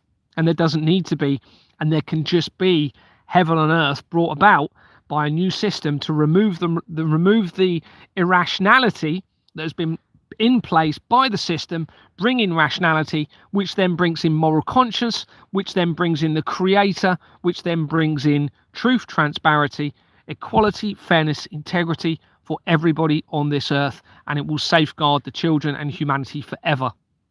So just reading through the new outbreak every week now, we are doomed. Well, I don't think so. I'm still very, very hopeful. I suspect that you've got to look at all of the changes that are happening as I'm releasing this evidence. If this was all going to end, all right, why would they even be doing those changes? Why would there be money being moved to locations if they were going to continue to try and end everything? It could be their plans have changed massively. It could be they were going to, all right, and it could be that my exposure is changing everything. And as I continue the exposure, things are changing all of the time. And they, of course, will be looking at everything that I'm doing. And we can see by what they're doing within Companies House. The fact that they've now come out and they're trying to say that somebody within their organisation potentially has been fiddling the register tells you they know it's up. They know they know. Right? The fact that you had the World Martial Authority coming out, and which would have been staged by the governments and those behind this criminal network, probably to see what I would do with it, and if I was to have accepted that money and then kept quiet, they would have known, okay, Gary's not somebody that's relevant in this, because he's compromised. He's willing to accept money over the safeguarding of children and humanity. Well, there's no way I would accept any amount of money to resolve this. The only way this needs to be resolved is, at the very least, and it will be a lot of other things, but at the very least, a system in place that is transparent, where there is accountability, liability forever moving forward. But by doing that, of course, it exposes all of them, because we will realise how amazing this world will be. It's already amazing anyway when you look at nature. It's the system that's been put in place that is unfortunately ruined the world. Sierra Club Hunting Wild Game Global Connection. I'll screenshot that. Thanks, Christy Belly. I've got that. Sierra Club Hunting Wild Game Global Connection. Okay, thank you. Proxy wars, both sides involved. Yeah, 100%. It's obvious. It's blatantly obvious from the research now that they're all involved in this. All of them. Leader of Iran, the leader of China. The evidence is there. When you get my document, you'll be able to verify and see all of it. And even if they were to take the Companies House record down now, they're not going to get away with it. All right. Now, they're continuously trying to think of things. They're continuously putting little things in there that, they're hoping potentially could get them out of this. There is no other right way out of this than full disclosure of the truth. They're going to have to disclose the truth. And by disclosing the truth, they become the sacrifice through that truth, because they then have to face the consequences of that truth. Not me becoming the sacrifice that potentially seems to potentially be what they may have been trying to set up as a fake resurrection. But I'm not going to go into too much of that, but there is information suggesting they might have been considering that, and with others potentially, right, as a fake resurrection to unite the world under a fake one world order, under this criminal network and a new one world religion. Gary, please get hold of Emma Catherine of the Imagination podcast. She's just put a video out about Fiona Barnett. Yeah, I'm aware of Fiona Barnett. I'm aware of that video. Some of the people that now this is one hard thing to get your head around. Some of the people coming out saying they've been victims are actually part of the deception. Now, I'll give you a good example. Now, it's possible, of course, they were part of it, but they were not part of the crimes against the children. And I'm not talking about Fiona Bartlett here. I'm talking about what was her name? Who was the first accuser of, not Farmer, first accuser of Jeffrey Epstein? I can't remember her name, but she's in the document. The evidence from her is going straight into everything. Now, also, you've got Juliette Lewin. Juliette Lewin is now starting to link into a deception. And if you look at Juliette Lewin, if you don't know who she is, she's the lady that says her grandchild was abused within the system on the Isle of Wight. So she lived on the Isle of Wight.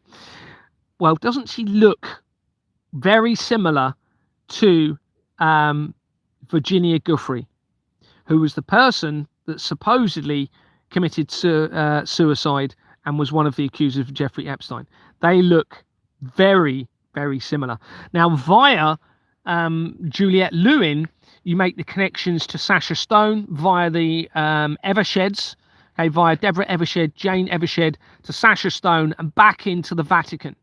Okay, so for whatever reason, it seems from the evidence, you've got a lot of people coming in saying they're victims, or that the children in the family have been victims, are actually part of or linked into the criminal network and the deception linking in with the Vatican.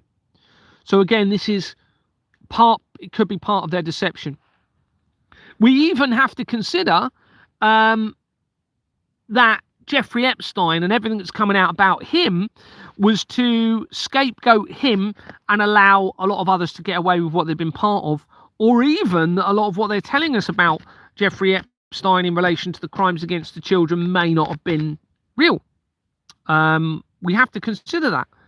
At the moment, because they control all of the information, and someone said to me the other day, well, how do you know that it was actually this lady that I spoke to that came up to me? She was like, well, yeah, how do you know the evidence that you're finding is real? And it's like, well, put it this way. What you've got is a trail of evidence through the Companies House registration system. So what you've got there then is the government providing evidence to expose the government to the crimes against the children and against creation. Now, it's possible. It's clear that they have, for whatever reason, they have left a trail of evidence for the right person at the right time to be able to expose it. They may well have known that that person was going to be me. I don't know. All right. But they could have forged the documents in a way that nobody ever knew. They could have forged the register in a way that nobody ever knew.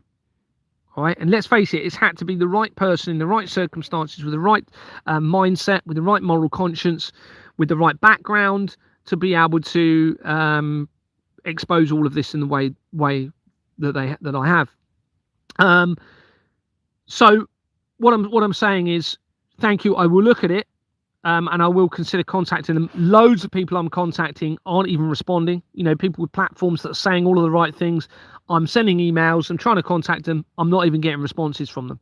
So, all the time I'm doing that, I'm not building the evidence of the exposure as well.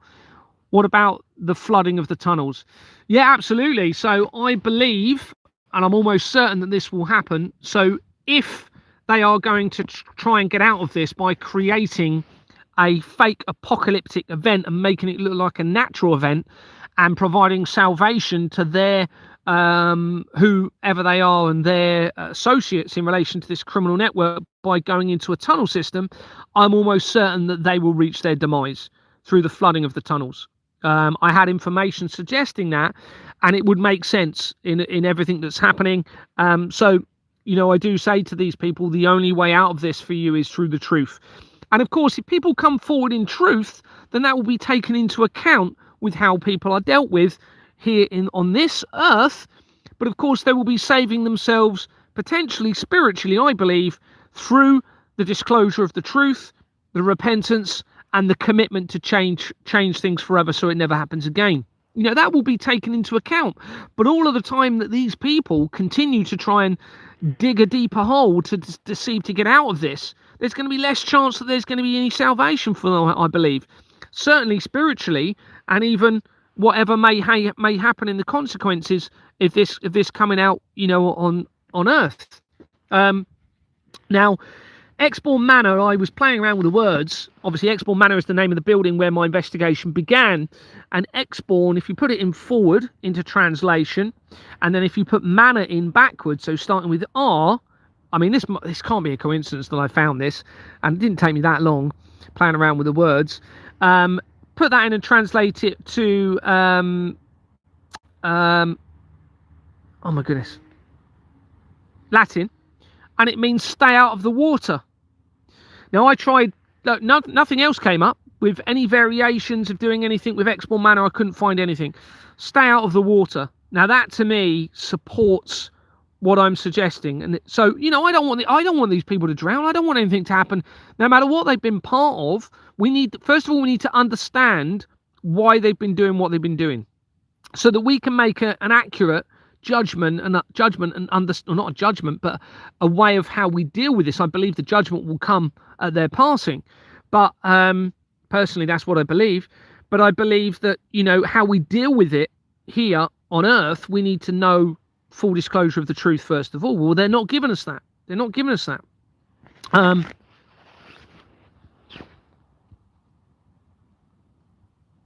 Someone's put, we're all lost at sea. Good point someone's put, especially after learning about Erica Kirk. Yes, and I've done research on Erica Kirk, and I can confirm she's linked in, but so is Charlie Kirk. I don't believe he was unalived at all. It's fairly obvious he wasn't. Wasn't it measles last week, meningitis this week?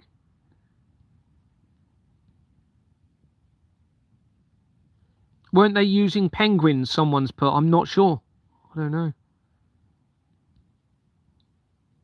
Just reading through your comments. Thank you very much, Spoon. I really appreciate your support and your nice comments, Spoon Speaky. Thank you very much. Some of these usernames, it's quite funny, isn't it? How people come up with these names. Thank you for your comments. I really appreciate it. What about the Royal Society? Yeah, massively implicated. It's all the way through my document. It actually makes key connections. Now, I can't remember it without, I'd have to go into the document to remember. It makes really important links into this. I know it links into the collider technology and therefore the earthquakes side of things. You've actually got an earthquake company, and they tried to, well, it looks as though they tried to hide it, but they put it in the filing history as a change, which meant it was able to be identified by the right person. And I identified a link to an Italian Christchurch earthquake company. One of the huge connections I made the other day, let me see if I can remember it. It was, what was it coming in from? Sugar.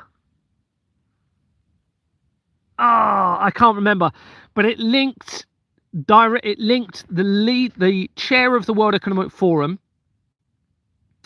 directly to Exbourne Manor, which was the former chair was Klaus Schwab. And there's also a black World Economic Forum. Literally, they've called it Black Economic Forum or something similar, linking in with the research. Well, black nobility families of the Vatican. It was there. It was practically telling us. But yeah, it made a really critical link. Oh, that was it. So that company, it was one of the newspaper companies, links almost directly to the former chair of the World Economic Forum, Klaus Schwab, to Exbourne Manor, and an article that newspaper wrote trying to downplay CERN creating earthquakes after an article had been released in 3 months after CERN had conducted a ritual in August 2016, according to the research. So in 2016, the Pizzagate scandal started to become exposed. In August 2016, they put it as a hoax. But apparently there was a ritual that took place at the Shiva statue, which represents creation and destruction at CERN in August 2016, that same year. Well, 3 months after that, there was an article came out around 3 months after that people were saying that CERN was creating earthquakes. So this article then came out that's linked to the newspaper, that's linked to Klaus Schwab, trying to downplay CERN being able to create earthquakes. And they brought in 2 people from CERN in this article to do a study on the seismic activity and explain why it's not CERN. Those 2 people, when I researched them in my document, go straight back into the criminal network and the same thing, same companies. Now, of course, they're probably using, and they are, I've got very good evidence now that they are using multiple identities, all right, and even multiple photographs for different people, publicizing the pictures, but it actually relates to different people. And this includes judges. Now, of course, that enables them to centralize to a very small number of people the real agenda in all of this. So if, for example, you have a doomsday cult, which you have got linking into all of this, that really does want to create the end of everything through a black hole on Earth, let's just say, which is what the evidence is supporting, this system of crime has enabled a very small number of people to be at the head of this, to have the ability to do that. Okay, and I've got evidence now that aliases are being used. We know fake identities are being used, multiple identities connecting to the same people, false names, stolen identities, etc. All this is all connected to our governments and the police, by the way. All right, so they're actually involved in all of this. But there's a very good example of the accountant that was filing the accounts for Expo Manor is called Carter and Coley. If you go and type in Carter and Coley Company's house, you'll see 788 to 790 Finchley Road, London, on its incorporation document. That links to the evidence of international mafia and dictators around the world and corrupt politicians. The accountant, Mr. Cook, who was the one I was liaising with during my investigations for that company, appears to have multiple alias names, because I've now found a link in directly to Disney, to what's his name, Harvey Weinstein, Jeffrey Epstein, which links into the evidence that I've got of Prince. Now got links to the Prince Harry and him wearing the skin of Madeleine McCann again. This ties in now with Jeffrey Epstein. This is directly, we're talking direct connections now to Prince Harry, Jeffrey Epstein, Harvey Weinstein, tying in, it looks like, with the accountant of Expo Manor. So in theory, they could have a very, very small number of people that are heading the agenda in relation to the ultimate attack against everybody in all of this. So any of you that are part of this and think you're going to get a position of authority in a new one world order and you're going to get loads of money, you're all going to be targeted and victimized as an ultimate deception against you all, according to all of the evidence and the research that I've got. So let that just sink in for a moment. So those of you that are thinking that you're protecting your families, all right, by being part of this and getting loads of money and thinking you're going to be saved in some sort of fake apocalypse event, all right, as a salvation, when actually you're going to be flooded in a tunnel system potentially as part of that deception against you, all right, you know, you're all going to be targeted in this. That is the overwhelming evidence in this. If we're going to take one thing home from this, it's all of the evidence suggests all of creation is at risk. That means all of you and your children and every living being on this planet, according to the research that I've got. I can't tell you that is not a fact or that is not a risk. based on what I'm looking at here. So you've all got to come forward in this, right? You've all got to unite over this, no matter what your part has been or has not been in this. Someone's put, and we are all cannibals unknowingly. Yeah, I've got to say that, the evidence is pointing towards that. And then you've got to look at Christianity again, eating the body of Christ, the blood of Christ. And unfortunately, there's a lot of evidence linking in with this. You've got the Sweeney Todd group. They've actually created, I said about Field Fisher earlier.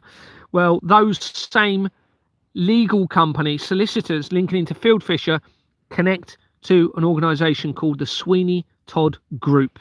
Sweeney Todd was a barber who slit people's throats and put the bodies in pies. PIE, paedophile information exchange. And that links in then to the Temple Bar, which was a bar in London where the people from Parliament used to go and have drinks and eat pies with muttons. And the research of that then connects to Ghislaine Maxwell. This is why stop paying their unlawful tax demands. Absolutely. I'm not paying anything at the moment. They haven't taken either of my properties from me because they know once they do it with this exposure, okay, they know that there's no going back. There's no going back. And now with who potentially we have to consider how important for whatever reason I am. I'm obviously important because of the evidence that I'm producing, but in terms of, what else might be important about me and them thinking about this, that now means they're going to be potentially hesitant in what they do against me and how they deal with this with me. So, which becomes very powerful. Are all the utility companies involved? Yes. Literally everything is centralized to the criminal network. The only ones that won't be potentially are the little, you might get the independent coffee shops or little independent shops, every now and then. But all of the big organizations are centralized to the crimes against children. It appears as though the entire system has been set up around the blood of tortured children, according to the research, and how that ties in with the religious establishments. And of course, that goes back into the Reformation, linking in with the Vatican, the formation of the governments, and them creating this criminal network, starting with the control of the information, right back in the 13th century, because controlling the information is their biggest weapon, because they can use it as a diversion to provide misinformation, disinformation, steer the agenda. Now, I've obviously slipped through the net because but not enough. Well, obviously, it's enough to create them huge problems. Otherwise, they wouldn't be doing these things in Companies House. So whatever I'm doing, whether it's me working on their conscience through what I'm saying, or whether they're worried about the evidence that's coming out, it's creating the change just through what I'm doing. If I could get this to everyone on the earth, it's over immediately, and we will bring heaven on earth. Almost, it won't be instant, because you'd have to have a transitional system, and that's going to be a bit of a rocky road on how we do that. But it's absolutely possible without any war, without any suffering, without any chaos, using the strategy that I'm trying to suggest to everybody. It's just a case of getting enough people seeing the evidence, realizing it's the truth, and then getting them to actually use a strategy around that evidence. Thank you very much, Spooky. No, I'm okay. I've got, like I say, I've got money. I'm a little bit uncomfortable, but I could go. I'm on this. I don't know if you can see it. I'm on this blow-up airbed that is literally going down. You can see how flat it is now. You can't actually, but it's a bit blurry, isn't it, for you? This airbed is just going down constantly, and I just haven't got round to trying to find the hole in it. And then underneath, I've got this. You can see a silver, like, thin mat. But I'm warm enough. Once I'm in the sleeping bag, I'm all right. I've got 2 sleeping bags. It's just a little bit impractical, and it's just uncomfortable, but nothing I can't deal with. It could be a lot worse. I've got the birds around me. It's just wonderful hearing them, all the different types of birds chirping away. It's lovely. and every now and then I'm getting some sort of creatures coming up. I can hear a creature coming up by the tent sometimes, which is really nice as well. All they do is take out effing money. Yeah, this is a lot deeper than just the money, though, everybody. All right, you need to understand this isn't just about materialism. Obviously, that materialism and their yachts and their cars and their luxury holidays and their drug taking will be an element of gaining this level of control by paying certain people off and appeasing them through them. But you know, this is really leading towards some sort of spiritually conclusive agenda, if you like, or conclusion. What about housing associates run? Yeah, yes, all councils. One of the biggest housing authorities is the Carrion, and Carrion has forged documents that I've identified, and I've secured the evidence. That means that's entirely criminal. Everything you've been living under is completely criminal. They are trying to control and own everything through this crime, but they actually own nothing because of the crime that they've been involved in. Legally, they own nothing. And unfortunately, it means none of us really legally own any of our properties, or, you know, none of the marriages are legal because of the forgery behind it. The certification processes, nothing. It's a complete and utter inversion. It is an illusion system they've created, because, you see, the forgery means it goes against their own legislation. Now, you could say, well, the legislation isn't genuine because the organisation or the governments that created the legislation for the crimes in that legislation are not genuine, so therefore the legislation can't be genuine. Okay, then you fall back on God's law and what I've been talking about in terms of moral conscience law. No harm, no loss, no injury, or common law. A lot of people might say about common law. You know, so whichever way you look at it, it's wrong under the Creator. It's the best way to encompass this is under, if you might not believe in a creator, and that's fine if you don't believe in a creator. And then you'll just be saying, I suppose, morally, what's morally right or wrong. But it's a complete inversion, everybody. It didn't need to be a forgery. They didn't need to forge it, okay? But the forgery has removed the accountability and liability, which has enabled them to launder the money and get away with all of it, or think they can get away with it all right? Because they're hiding behind the corporations. But really, even then, they don't, because you don't prosecute, for example, if there's a car accident, you don't prosecute the car, you prosecute the person that's steering that car. It's the same with a company. They say you can't prosecute the company, but who's steering that company? They become liable, the people that are steering that company, the directors, the chief executive officers, but they've believed they can get away with it by having the criminal companies protecting them. And of course, many people have jumped on board. Many people have jumped on board thinking, oh, you know, remove that accountability, have a limited company. People have tried to get me to create a company, all right, to actually resolve this. And I'm like, there's no way I'm going to create a company to try and protect myself. I'm then part of the criminal network to try and prevent the criminal network. Again, I suspect that was probably a test for me to see if I could establish that, rather than me going, yeah, or me accepting £8,000 a month for the next 20 years for this to all go away. They could offer me 20 million a month to make this go away. There's no way I would accept it. No way I would accept any money. Yeah, all council housing associations are all involved. What did you say about Swifting Corporations Limited? Yeah, so Swifting Corporations Limited was a company incorporated in 1985. It dissolved in, I think it was November 2023, as I was exposing the international fraud. That company is shown on the incorporation document of Exmoor Manor Freehold Limited, where my whole investigation began. If you look at Swifting Corporations Limited, and if you look on its incorporation document at the bottom, you will see Jordan and Sons Limited. Jordans and Sons Limited has been a criminal organisation for many, many years. They've now rectified the register okay, and retrospectively forged the register again to try and hide the criminal network, but they haven't mentioned it on the filing history. That's another sign that they know how seriously in trouble they are.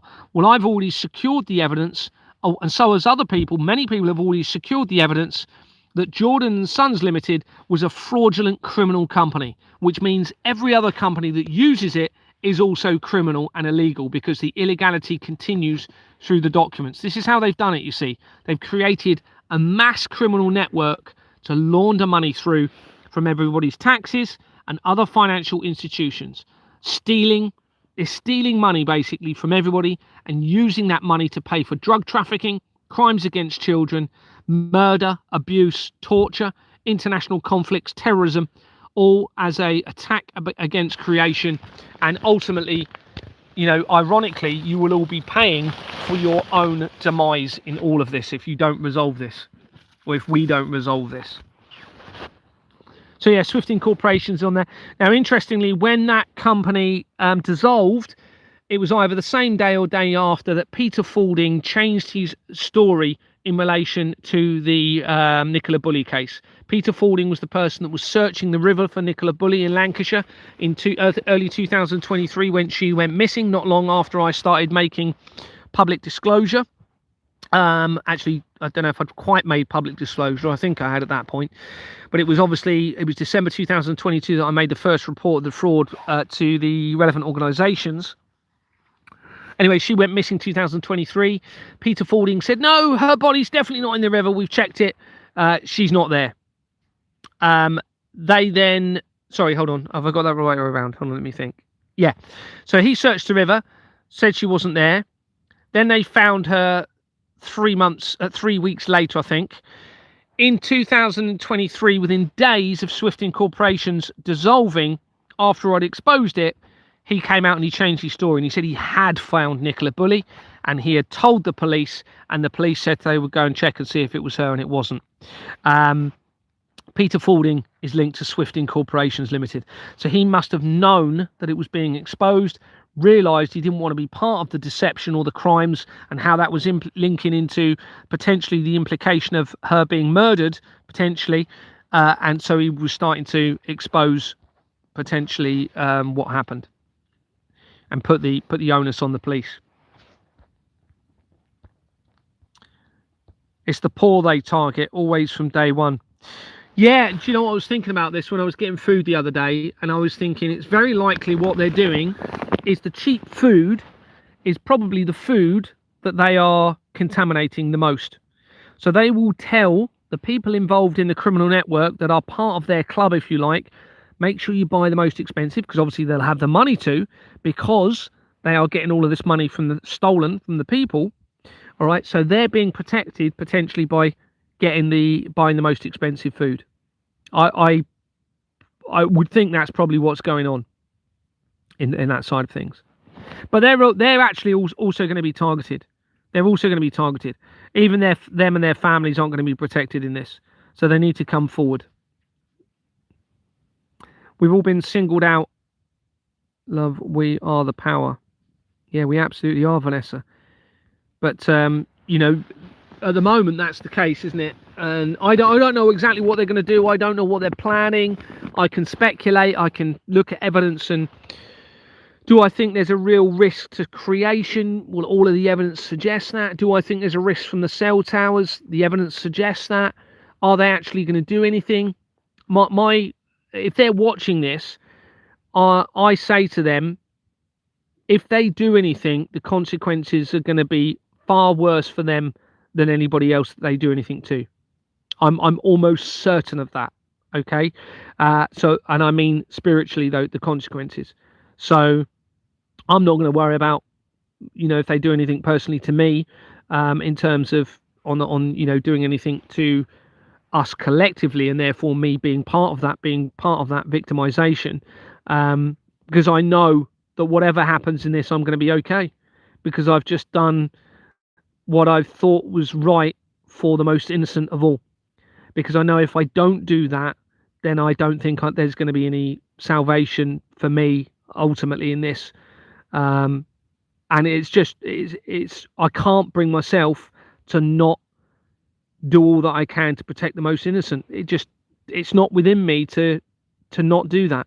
So, because I know it's the only right thing to do, and this is why I'm living in a tent. This is why I'm, you know, it seems as though any day my life could be taken, but I'm still going. I'm still doing this because it's the only right thing to do.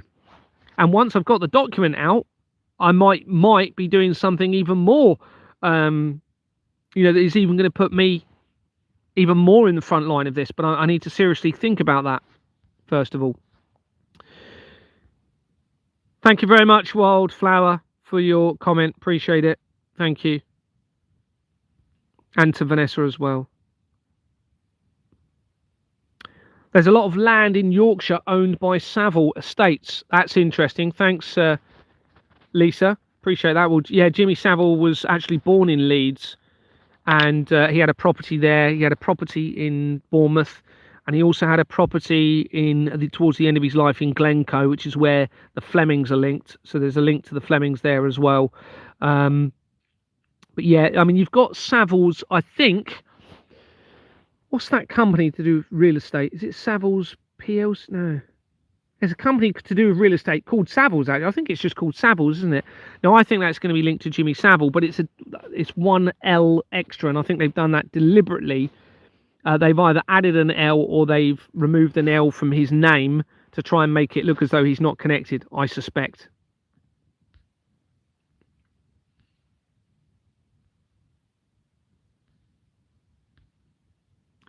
Gary, is it true the gates are... Sorry, is it true the Gates and Boria have been arrested and put on trial? Oh, that Gates, sorry. I'm struggling. I've got cracks in my phone. It's really annoying. I've got a big crack going across there. I've got another phone I need to go back to so I can read it a bit better. Is it true that they have been arrested and put on trial? I don't trust a thing that we're seeing unless they're talking about the Companies House fraud. Now, what an element of what they will be considering doing is making us believe that trials are taking place and that things are happening when they're not actually happening, because that makes you not do anything. My advice is don't believe what you're seeing unless they're talking about the Companies House fraud, and you need to be doing something. All of you need to be doing more. I need to be doing more. All of us need to be doing more. We can't, there's no way we can sit back and wait because they're telling us they're arresting people.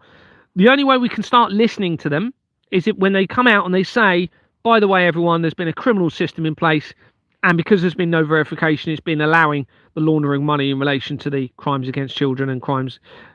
That's a long shot, but that's the only thing they can do to save themselves in this spiritually. And until that happens, until we get full disclosure of the criminal system in place, I don't believe anything that we're seeing at all, really. I'll look at what they're saying, because that may lead to other evidence, or actually give me another angle to look at things and come in from and work out what they're really playing at in this. So I don't know. In answer to your question, I don't know. But anything they're saying, any arrests they talk about, don't let it affect you doing something. That's the most important thing. Don't let it affect and stop you doing something.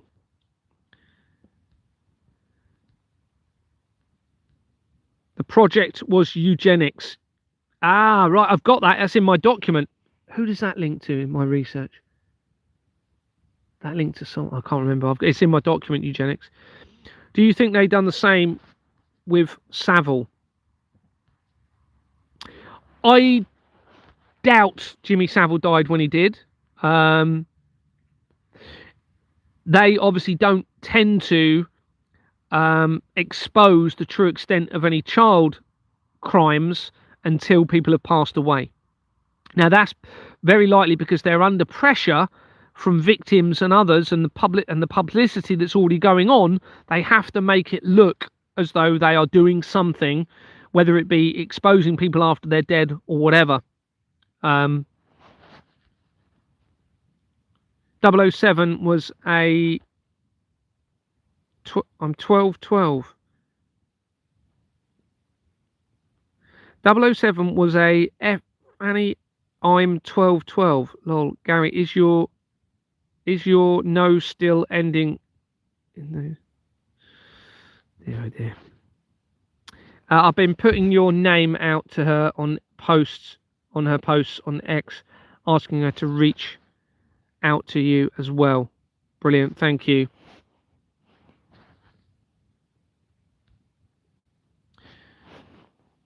No such thing as coincidences. More tunnels than we may think. Deep underground bases, tunnels. See Richard Solder books interviews. Yeah, I think the tunnels will flood. So if any of you on here are part of this and you think you've been told that there's going to be a fake natural, you'll be told it's real, of course. It won't be. It'll be some sort of an event that they could then do something to the innocents, make you seem as though you're going to be given salvation. But I think the tunnels are going to flood. So my advice to you is don't go in them. No matter what part you played in this.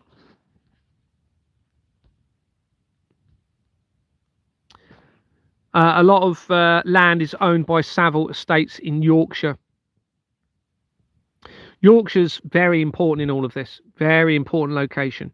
It was one of the main capitals created by the Romans when they first came to United Kingdom, according to the research. And it was where fox hunting was first introduced. So I think right back then, they were using that for the hunting of the children. And the evidence I've done around fox hunting is really quite relevant to all of this, including how obviously I've researched pro fox hunting organizations and that ties into everything I'm talking about. So I can fill in lots of blanks. Email me back from Wimborne. Thanks, Scratcher. Yeah, I will be responding to all emails and reading all of the emails. But at the moment, I've just got to get this document done. And I'm sorry, it's very frustrating for people. I understand that. And people are thinking I'm ignoring, or I'm not going to respond. And I will, but I've just got to do what I've got to do first. I'm sorry if that's upsetting anybody. BlackRock, massively implicated. I came across BlackRock companies yesterday in the research, massively. Possibly the name is very relevant and how it ties into a potential considered secondary attack against creation using the Iona prophecy, which is a prophecy written by St. Columbus, talking about the end of the world off the coast of Scotland at Iona. And this then links in with there's loads of evidence around the Iona prophecy that I've got and how that could tie in with some sort of an apocalyptic deception. I honestly don't believe there's going to be any natural apocalyptic event. If there is, it will be the judgment by the Creator. And I think any of you that have been doing the right thing will be saved, potentially. What was I going to say about that? But the apocalyptic deception is a massive part of my evidence. When you look at the Derren Brown apocalyptic deception, literally called Apocalypse in 2012, and the evidence that I've acquired from that and how that links into the political parties and into the police is massive.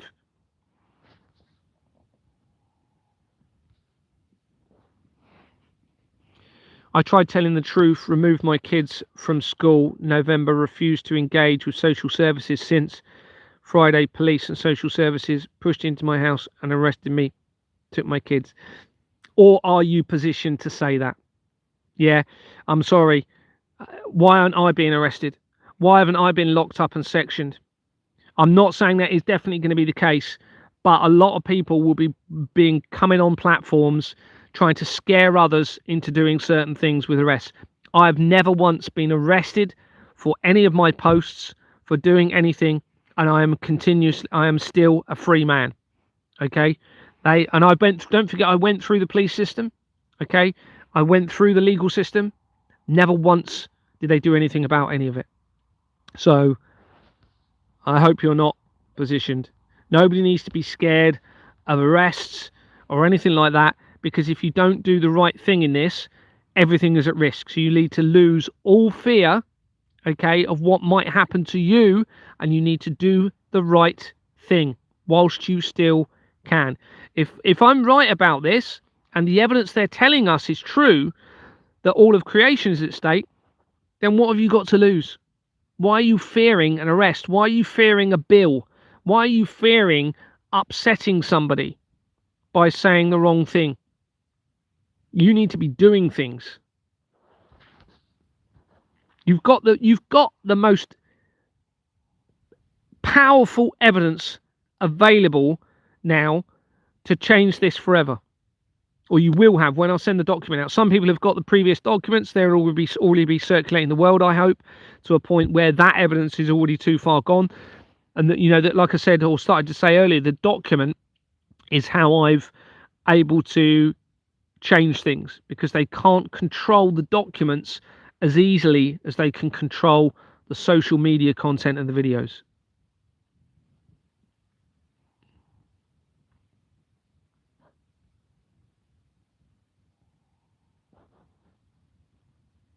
Someone's I said I saw the Shiva ritual at CERN on the internet was developed in the 50s for hadron colliders. Yes, CERN itself was founded in 1954, which is a very relevant time. It's the year after the Queen was coronated, who I believe was a fake queen, and that's the same year that the MK Ultra program began.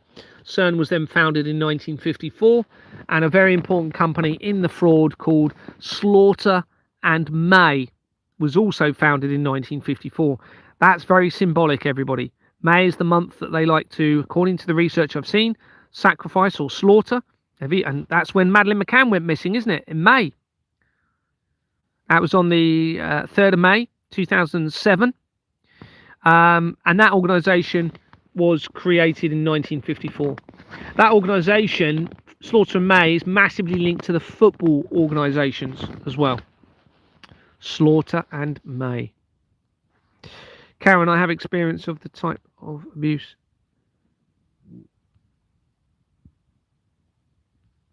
It is shocking. Someone's put, it's all real, shocking, unbelievable, but true.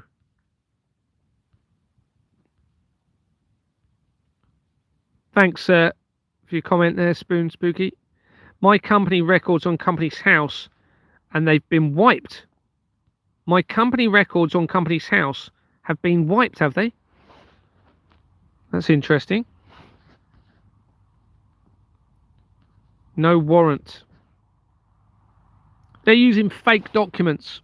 They were going to take me to court, okay, through a civil process regarding non-payment into the company regarding Exborn Manor, and I realised because it's all fraudulent, it's criminal, I just didn't need to comply.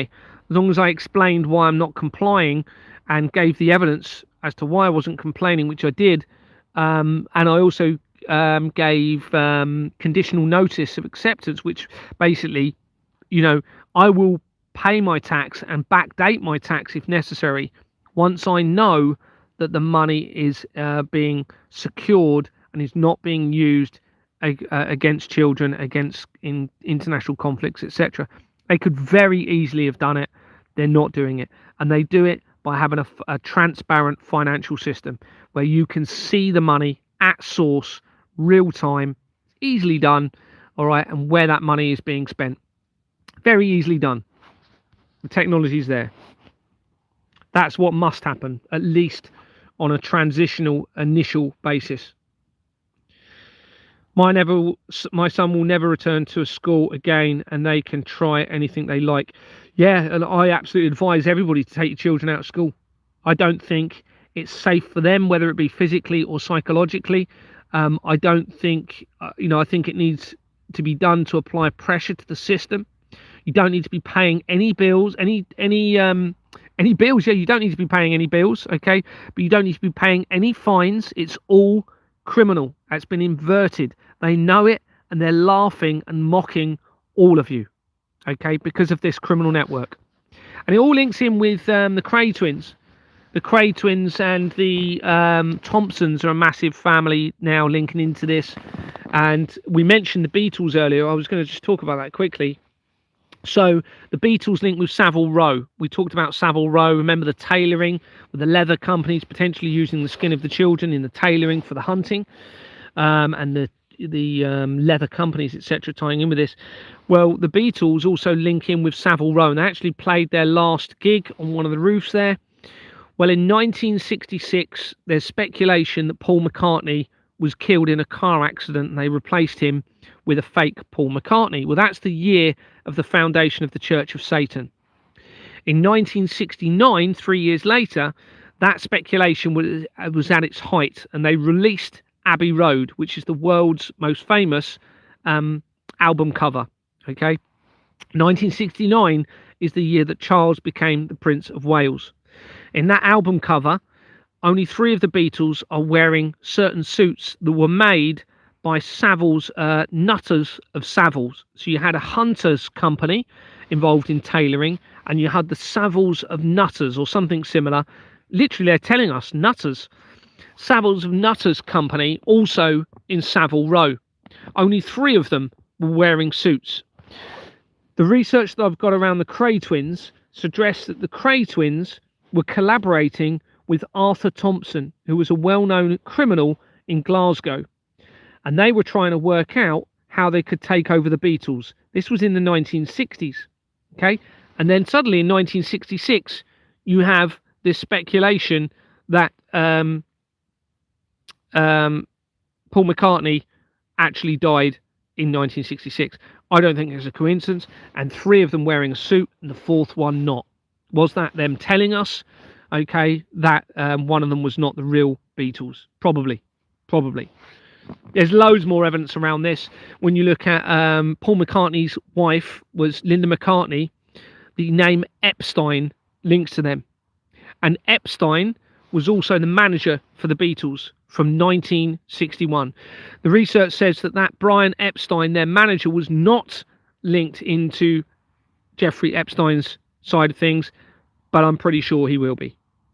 I'm finding like little connections like that now, joining all of these little dots together, and how it all links in now. So we've got lots of topics that are all really linking into all of this: the sacrifice of or crimes against the children, including their blood. We're not just talking about sexual abuse is bad enough.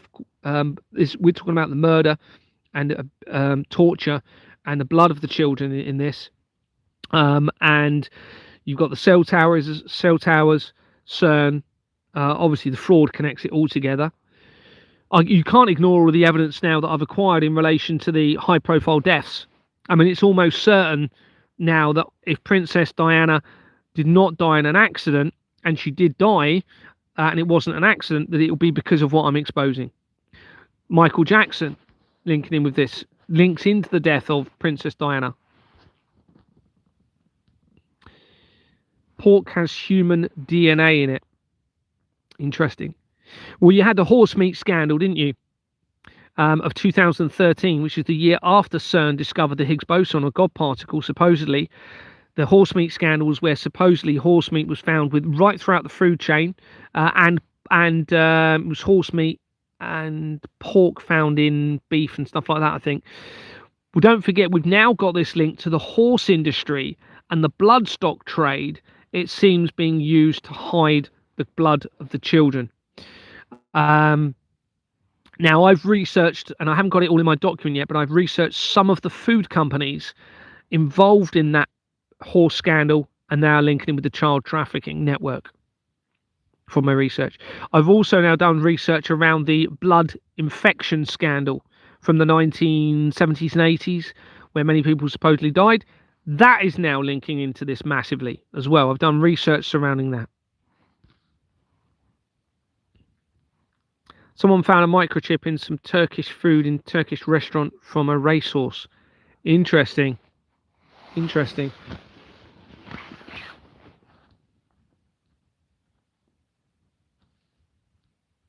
Personally, I'm giving up meat because I don't want to eat humans.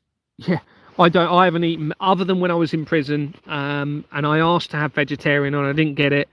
And some people have said, well, you should have just not eaten any food. It's like, yeah, okay, probably now I look back at it, I shouldn't because of the moral aspect of it. But other than that, I haven't had meat for about 8 years now, I think, and I will never eat meat. Not because of the human side of it, just because I don't. Even the vegetarian food is linked into the child trafficking, so they're probably hiding, as in, you know, the processed vegetarian stuff.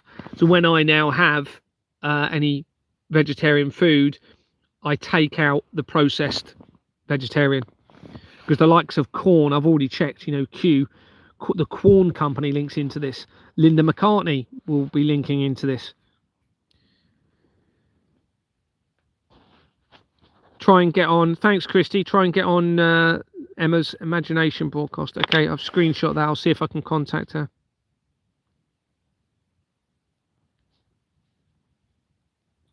I want to cry so much. I can't believe this sickness is actually real. It is.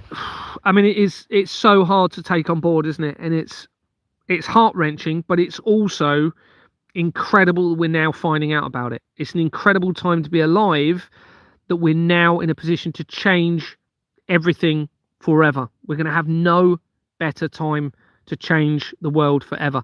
We are literally on the brink of heaven on earth. Just let that sink in. Let that sink in, how amazing that means this moment in time is, and we're actually living it. We might see at least the start of a transition to heaven on earth. The next generation, providing I'm involved in this, there will be heaven on earth for the next generation, because once you bring in that system, everything changes. We are God's temple. Spirit is here. We need no outside forces. I heard that Tesla are going to take care of all of the UK's electricity. That's interesting. Following Elon Musk. And I've done some research around Tesla. And it's in my document as well. That's fairly recent stuff. I see people here cooking mince and red meat. Makes my stomach churn.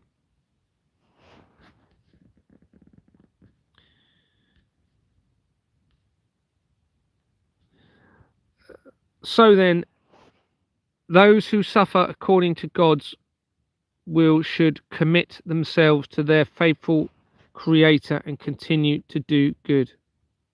From the Bible. Someone's put, you need somewhere safe. Yeah, the safest thing for me to do personally is just to keep moving around in a tent, to be honest with you, at the moment. If I had a van, that would be good, but with the van, I'm probably more vulnerable. As uncomfortable as it is, it's probably better for me to stay in a tent at the moment.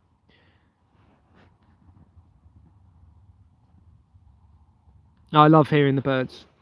I love hearing the birds. Just sorry if you're not a nature lover, but I'm just going to say this.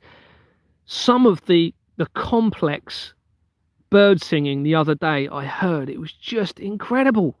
Like the different tones and just all in the same by the same bird, all with this continuous singing. It was just, I had to stand there in awe listening to it. It was just amazing.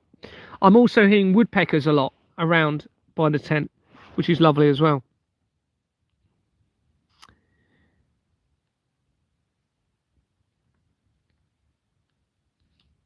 I've got money. I could get a camper van if I wanted. I'm not going to get a camper van because I'm not going to. First of all, I'm not going to pay the insurance, right? Because the insurance, and then I risk the van having being taken again. Plus, I'm then in a position where I'm probably more vulnerable to, and therefore the exposure can be stopped easier. So I'm alright at the moment, doing what I'm doing, but obviously, hopefully not forever. But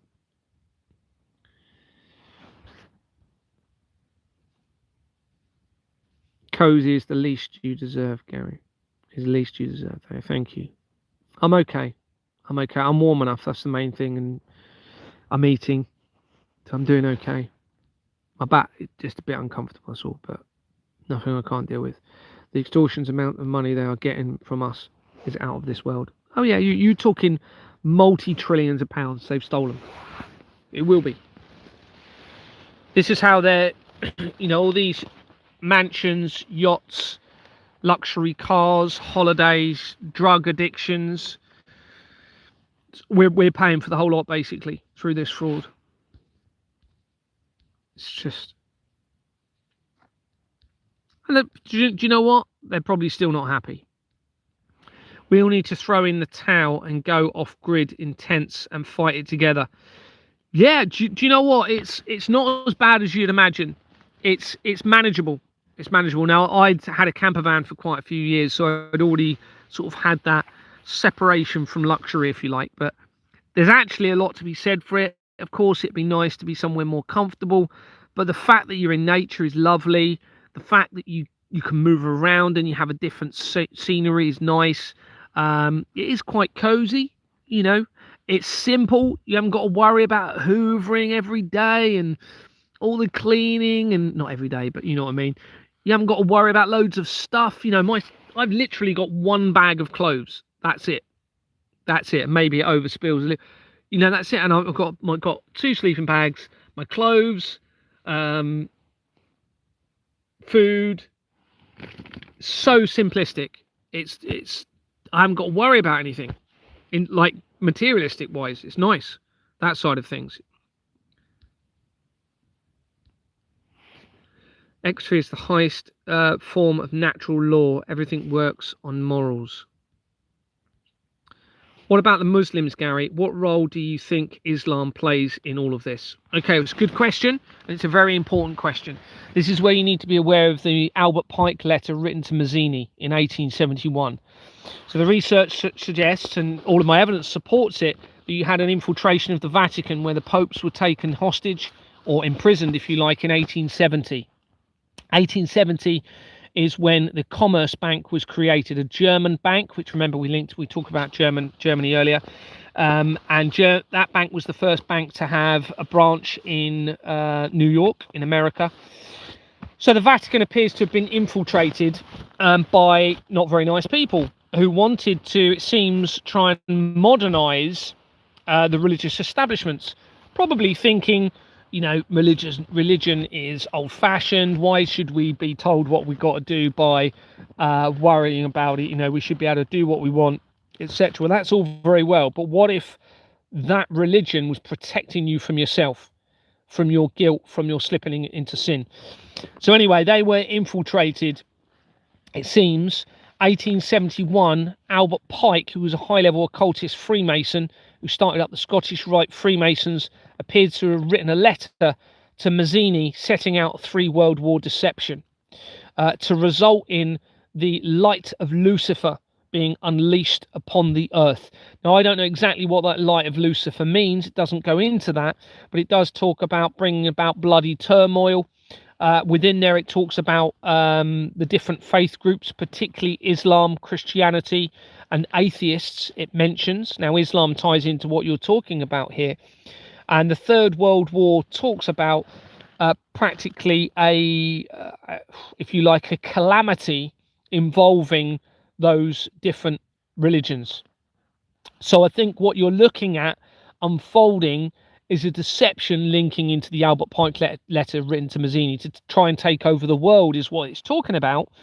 But I actually believe that is also a deception to those involved in the criminal network, because I think a lot of them have been told they're taking over the world, they're going to gain control, they're going to have certain land, they're going to have certain riches.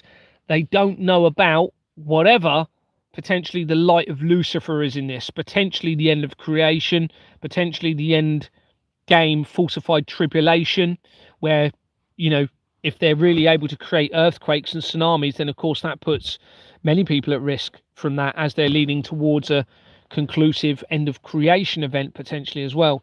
So in answer to your question, it all part of this. It ties in with the if you go and look at the Iranian Green Movement of 2009, that links into my research, and this now ties in with a visit by Charles to Iran in 2004.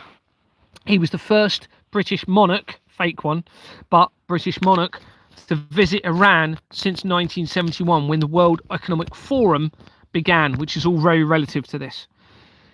Whilst he was visiting Iran, they were apparently quite informal talks. He went and visited the site of an earthquake that had happened in Iran that had caused the loss of many lives, according to that. This, I believe, is linking in with the Iranian, a collaborative plan into what we're leading into now, and how this ties into the immigration agenda, into the and I've done some research around the grooming gang deception, all right, where what they're trying to make you believe is this is about a faith and skin color issue, rather than about the system that's in place and how it links into the Vatican, the falsified prophecies, and the plan to take over the entire world through the criminal network, and how that links in with the crimes against the children by predominantly white people. Okay, so I think, in answer to your question, it's part of the deception, the distraction, probably in the hope that it will create that chaotic situation that is described within part 3 or World War III of the Albert Pike letter written to Mazzini. Now, that letter, if it was real, and it appears to be real, and the research says if it was real, it was removed from view from the public from the British Museum in 1977. Well, that's the year that I was born, and I actually don't think there's going to be a coincidence with that, due to other evidence around the year that I was born as well. So that letter was removed from public view, and they denied all knowledge that it ever existed. I've been told by somebody, what's his name, one of the guys that's everyone's sort of looking at, who does a lot of the numerology and symbology, that the Albert Pike letter is the deception, and that I shouldn't even be mentioning it. I think he's probably going to be linked into the Freemasons, all right, and that they didn't want me to find and believe how important that was, and how that links in with the infiltration of Rome, the World War deception, the Vatican, the blood of the children, and everything else tying into this. Now, I know that Mazzini element of things is massively relevant in this, because you've got a company called Mazars, which features out throughout the Company's House records, and I found through a hidden record via the filing history, what I told you about earlier, the Italian earthquake company also links to a Garibaldi Mazzini company. Now that means that is about Mazzini, who was the head of the Illuminati, okay, and therefore the Vatican, and will link in with the Albert Pike letter, and the Garibaldi connection is the head of the military for the Italians. So he was the head and in charge, or massively involved. I think he was the head of the military for the Italians. So this would, of course, tie into the infiltration of Rome, how they managed to infiltrate Rome and use that as part of the deception of the 3 world wars, leading into trying to take over the world, etc.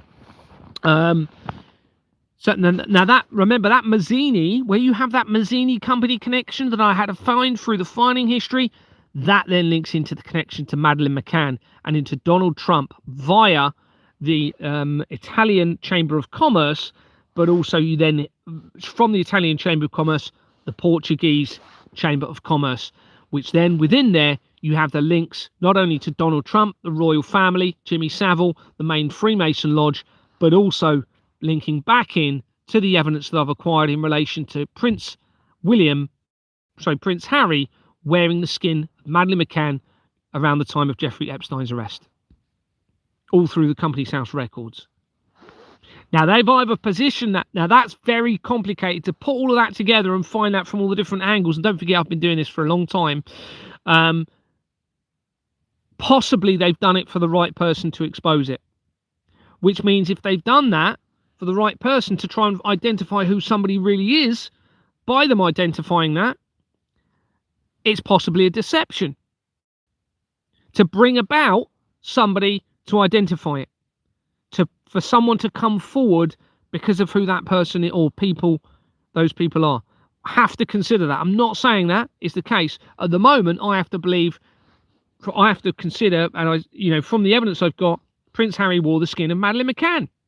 We've got to consider, look, why is Madeleine McCann so important in this? She's obviously very important to everything that's going on. Otherwise, they would have many, many other missing children publicised as much as she is. She's the only person out of hundreds of thousands of children going missing that is constantly publicised.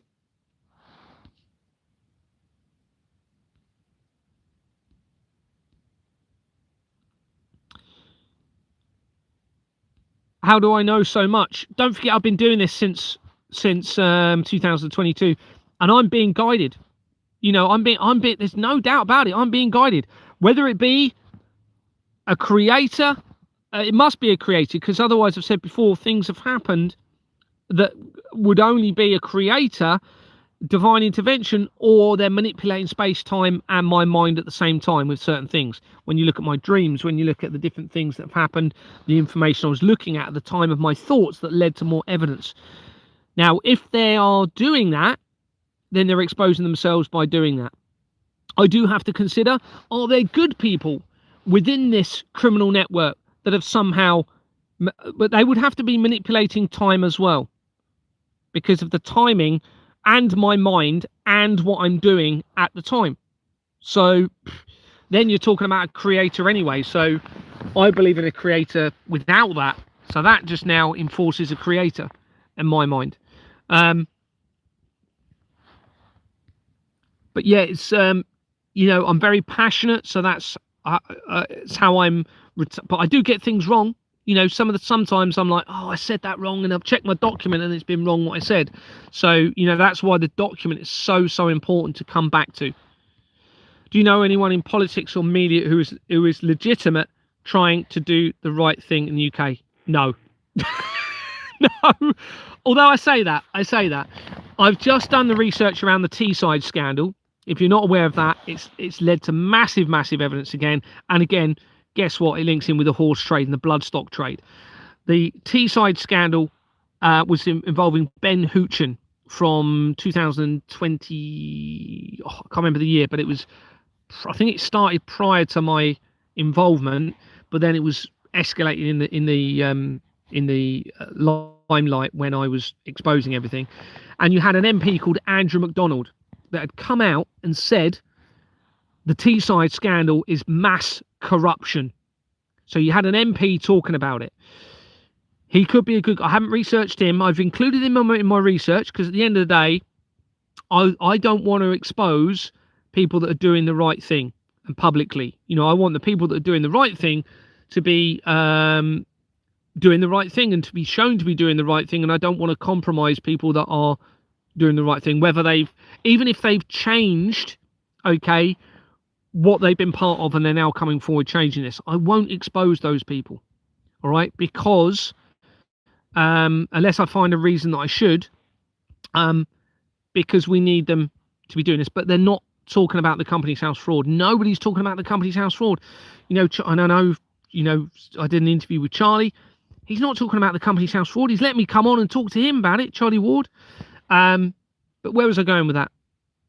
So Andrew MacDonald could be a good guy. Teesside scandal involved large amounts of money, it seems, being, and it is because of the Companies House fraud, because I've got the evidence now, being funneled through a redevelopment of the Teesside area in northeast England. Now, I think that links in with the Ben Gurion Canal side of things, which is the canal that it seems they are trying to build or planning on building through Gaza, which then links in to the falsified prophecies and using that as a justification potentially to invade Gaza, which then links in with the Albert Pike letter again. All right, because it mentions, I forgot to say earlier, it mentions on the Albert Pike letter Gaza and Palestine. But no, remember, they've had hundreds of years to position people in everywhere around the world. Hundreds of years. So they have positioned everybody as part of the criminal network, because it's linked to taxation. It's worth trillions, and it's linked to the drug trade, and it's linked to the sex trade. So you've got a lot of ways of compromising people through this, as well as the connections to the religious establishments and those people that believe that they have to be part of this because of some sort of fake religious element in this. Jordan's Isle of Man closed after 25 years from 2003. Interesting. Thank you. You can never trust anyone. 100 plum.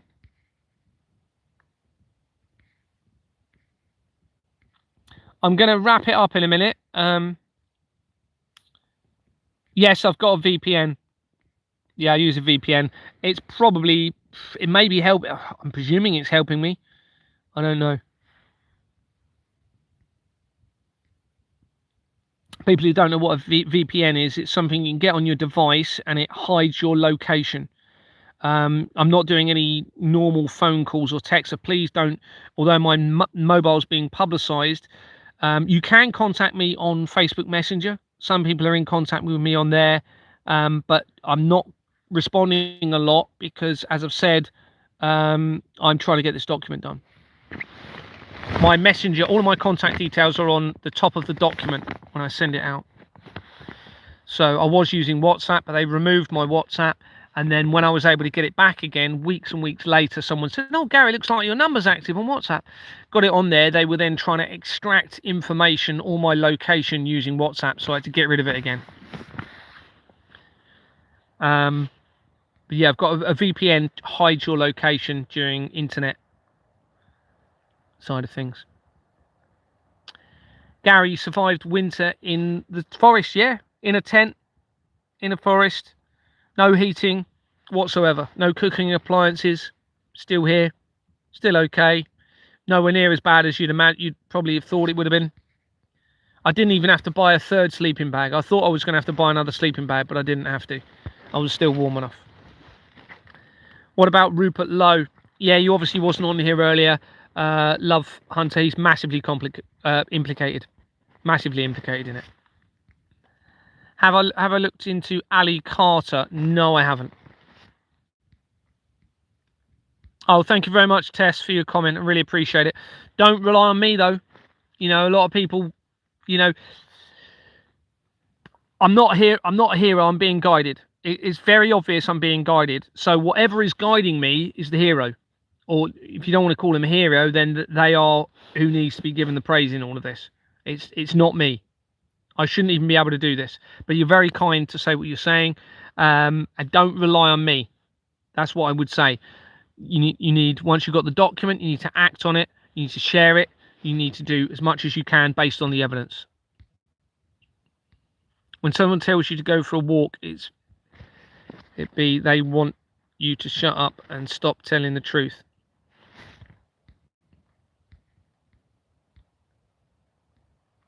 Dan Brown, early document, then a fantastic book movie. Dan Brown. Stay going, Gary. Stay safe. Greeting from the Netherlands. Oh, great to have you on here. Thank you so much for joining. Really appreciate it. It's great to have people, you know, this is at least getting to some people around the world. It's a shame we can't get it to absolutely everyone because it is the key, everyone. I actually, you know, people have talked about the key of David, which is mentioned in the Bible. I can't quote it. It's in my document. I put it in there. This has the real potential to change the world forever. And I actually think it will. One way or another, it's going to change the world forever.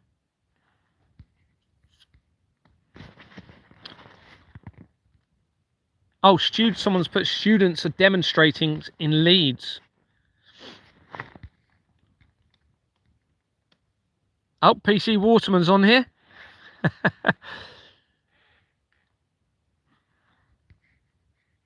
Well, look, royalty, if they're genuine royalty and they have a moral conscience, some people love the idea of royalty to guide them, shall we say, or be an emblem of, I don't know, what's the word? A symbolism to recognize. But of course, you've got to have the right royalty, haven't you, for that to be the case? You know, a lot of people say we don't need governments, we don't need people in positions of authority. Look, you don't need governments. That's mind control, absolutely. Does the world need somebody they can go to for guidance? Yes. No, and I don't mean the world. I mean, you know, individuals within that world. Some people like or need to be guided. Some people aren't as confident as you or I and feel as though we can do anything without anybody else. So there needs to be some sort of leadership. But of course, what I'm trying to do is ensure that the system protects the people from the leaders. That is the position we need to get in. That is exactly what we need. A system that protects the people from its leaders. Once you get that and you instill it and you keep that going, that's it. It's changed forever.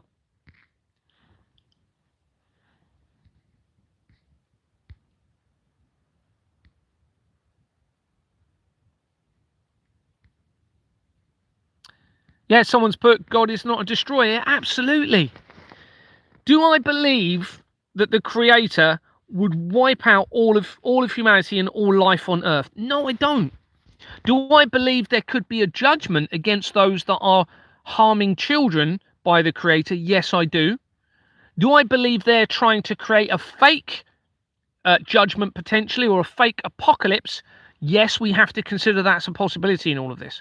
But I absolutely do not believe that the Creator would come in and wipe out everybody as a judgment, because you can't judge everybody, because the system has removed the moral conscience, which means it's difficult to judge people if they're doing certain things.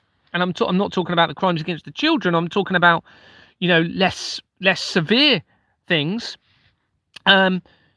because they're not thinking rationally, because the system has made them not think rationally. Only in true rationality can there be a true judgment upon the entire earth by the Creator, and then everyone, I believe, still all deliberately doing the wrong thing in that rationality. Well, that wouldn't happen. We know that because of moral conscience, like we've said earlier, and a rational state of mind. When I used to drink a bit more and I got drunk, yes, I did things wrong. So I said things to people in a way I shouldn't have done, and I felt bad about it. But I don't do that when I haven't had a drink. So I'm thinking rationally, and therefore my moral conscience is more intact. That doesn't mean I'm not going to potentially slip up every now and then and say something wrong and make a mistake because I'm tired or whatever. But generally, if we are thinking with clarity and we are rational, we generally do not do to others what we wouldn't want done to ourselves in every situation.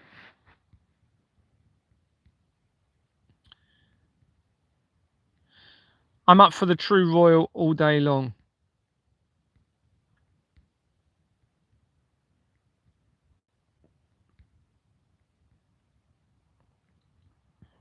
Oh, my back's... That's one thing. I am finding my hip... I'm getting a problem with my right hip every now and then. It's weird. I've always been a fairly active person, but obviously I haven't been as active since I've been doing this. So I'm starting to get like a bit more pains in my hip.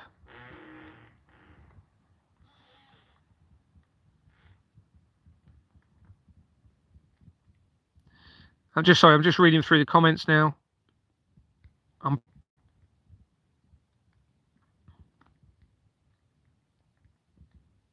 What's your view on the elections in May? It's all a farce. There is no elections. What I mean by that is they've already decided. It's just a mockery to you all right, because of this fraud. Even the machines that count the votes, called Sequoia, there's another company as well, I can't remember it, it's compromised by the fraud, the centralized criminal network. So even the companies that create the machines that count the votes are part of the criminal network. I've got the evidence. I wouldn't even bother voting, to be honest with you. You need to follow this strategy based on the evidence. That's my advice. They are saying Iran is about the portals. Yeah, there have been lots of talks of portals in the last few months. I can't ignore the evidence in there. There is actually a record for Justin Welby with a middle name of Portal. So, there is this element of portals. You've got the Stargate that links in with this. Donald Trump announced the Stargate on the 21st of January 2025, the day after he became the president. So it was obviously very important to them.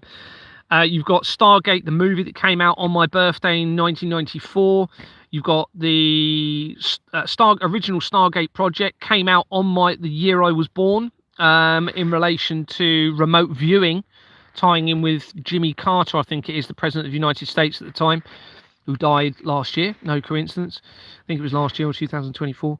So yeah, whether this is a cover for the CERN side of things and actually they're using CERN to try and end all of creation, I mean, that is where I would put my money at the moment, based on all of my evidence, is that they're actually using CERN, or trying to use CERN, to create a point of singularity to end all of creation, possibly to bring about a creator, or they think it might bring about the creator. That's what all of my evidence shows. So therefore they could be talking about the portals and putting that evidence in there to make you think, well, we don't need to worry, do we? We can just let them carry on. If they're not creating a black hole on Earth or, you know, ending creation, then they obviously know what they're doing, and they're just trying to create time wormholes or whatever. That, of course, removes that emergency of you doing something. I don't think you can take that chance based on the evidence that I've got. But I'm very open-minded in all of this. You know, I've thought about this. Are they manipulating time? Are they, you know, trying to open portals? Based on all of the evidence I've got, I would say at the moment, black holes was their agenda. Do I think that's going to fail? Yes, because I don't think they're going to be able to build the technology in time now because of the exposure to the fraud. Could they fall back on a secondary attack against creation? Yes, and the evidence suggests there's a possible, you know, tying in with the Iona prophecy.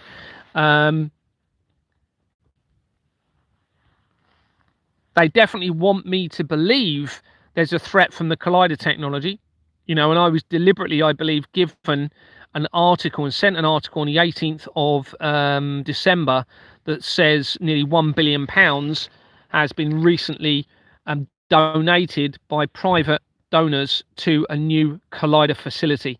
China, there's an article saying that China, if the Future Circular Collider program does not go ahead in relation to a collider 3 times bigger than the one in Geneva, then China said it will build one. Now, this appears to be deliberately, I think, aiming at me, or I'm being given the information at least to make me believe that creation is really at risk in all of this. But at the moment, I can't say that it's not. I have to go with, at the moment, it appears as though these people really are considering hacking all of creation. But I'm open-minded to it being a deception. Hopefully that makes sense. I probably haven't explained that very well at all.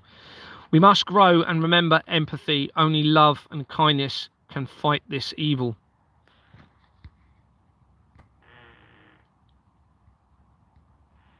Someone's put the 10th portal is possibly in Iran. Someone's saying there. Good evening. Hi, Air Force. I hope you're doing well. Thanks for joining us. Inhuman Leather Company. Wallets, purses, belts, etc. I can't find it anymore for a while. All right. Company called UK Human Leather.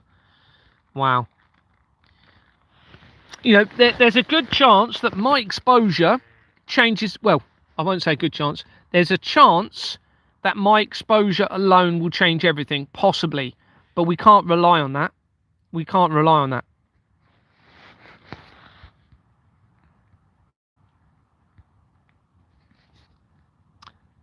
Hi, Justine. Thanks very much for coming on. Stargate in Iraq. People talking about Iraq. Yes, I've heard about this. Potentially, there's a real reason that they invaded it. At the moment, based on all of the evidence, I've got to go with end of creation, linking in with the falsified tribulation, linking in with Christianity and the blood of the children, and the deception within Christianity. That appears to be, at the moment, based on what I'm seeing. Of course, I'm open to change in the theory as the evidence unravels, but at the moment, based on what I've got, and it's fairly good evidence, that's what I'm going to go with in this. Is the real Jerusalem in Scotland? Yeah, I had some messages earlier from someone about this. So Brian Harvey had a conversation with me in 2024, told me a lot of stuff, and one of the things that he told me was that the Jerusalem is really Edinburgh, or Edinburgh is really the real Jerusalem. So of course this made me very interested, and he also said that the Stone of Crone, or Stone of Destiny, was worn around the neck of John Harris at a meeting, a party, sorry, that was linked to Prince Andrew, and Ghislaine Maxwell was there and witnessed that meeting, with him being told that by John Harris, that Jerusalem was the real, that Edinburgh was the real Jerusalem, and that the Stone of Crone was round his neck, and then he was apparently found murdered, John Harris. When you look at the research around Edinburgh, it looks as though they want to make it the new Israel. So what we could be seeing here, and I was actually feeding into it, I'm still open to this, is that they may be trying to create a one world religion linking into the Freemasons, because the main active Freemason lodge is in Jerusalem. So somehow linking in with the Freemasons, trying to create the new Israel. Now, through my research, the company called New Israel is shown at key times. Now, I need to be interesting to go through my document and actually collate the data on where that features and what areas of research that company connects. Do we have to consider there's a deception around Jerusalem? 100%. We have to consider that it may not be the real Jerusalem over there, because we've got the Rothschilds' Balfour Declaration. The Rothschilds are involved in the deception right the way through the research, hugely implicated in this. They fomented Israel through the Balfour Declaration of 1917, and then of course you had the Israel War of 1948. So it could be one of two things. I suspect the real Jerusalem is not there, but they could be trying to make us believe the real Jerusalem is Edinburgh to form the one world government. It could be that it is the real Jerusalem, and what Brian Harvey said was real. Okay, because a lot of evidence has come from Brian Harvey, or the information he gave me has led to a lot of evidence, shall we say, which is very relevant to everything I'm talking about. A big part of that was the research surrounding Peter Sutcliffe and the serial killer, and also the research surrounding the phone scandal, the phone hacking scandal, under the Levinson inquiry. That is massively relevant to everything that's going on, because it ties in with the Daniel Morgan murder as well of 1987, which looks as though it might have involved corruption within the police, linking in with the Russian government, and everything that I'm exposing. That is a huge element of the research, and it ties in with other murders as well from that Daniel Morgan. There's multiple connections into the Daniel Morgan case from the building where Jimmy Savile was living, tying into the royal family and linking immediately to Exmoor Manor. So in answer to your question, it's possible. There's obviously a reason that Brian said that. Either he's part of the deception and trying to get me to facilitate a one world religion, linking in with the Freemasons and Scotland. And look, he would not talk to me again. There's obviously a reason he wouldn't talk to me again. He's either been told not to, or he realised I was getting too much information and finding too much out, and he's part of it, and he couldn't therefore have any more involvement with me. I don't know. That's a long answer to that question, isn't it? Sorry.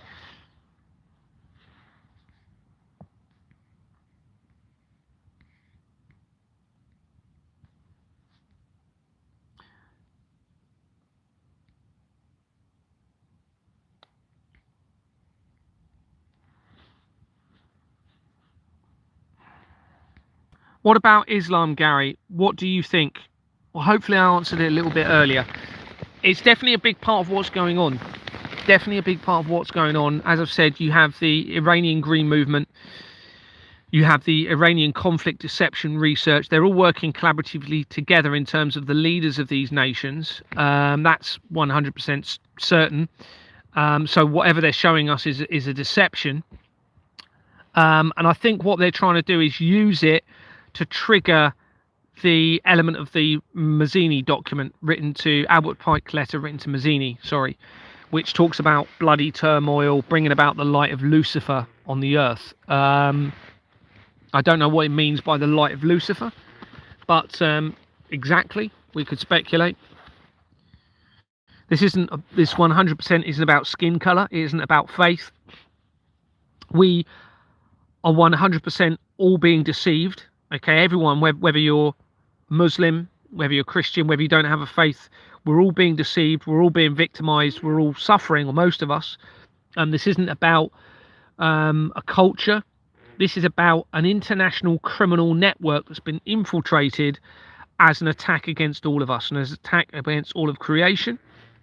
And we're all brothers and sisters at the end of the day of the human race. I believe we're all equal, no matter what our skin color, no matter what our faith group is, providing we have moral conscience. if you like, as a grounding, as a founding, or if you don't want to call it moral conscience, where you don't want to be hurt, so you won't hurt anyone else. You don't want to be offended, so you won't offend anyone else. You don't want to be stolen from, so you won't steal from anyone else. That as long as we all abide by that, then I think that grounds us all, no matter what our skin color, no matter what our religion is. And I think most people will say they don't want to be hurt, they don't want to be stolen from, they don't want to be abused.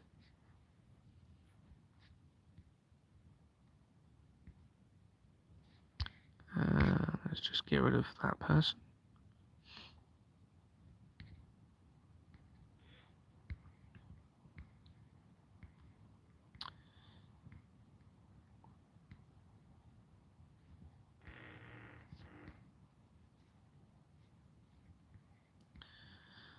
We need to get Gary's strategy started. Who's in? Yeah, absolutely. You need to do the strategy. I've thought of everything, thinking continuously what else I could tell you to do, and I can't think of anything else. There's lots of things within my strategy page, pages. It's not just the arrests, but that is what would trigger probably the change that we need.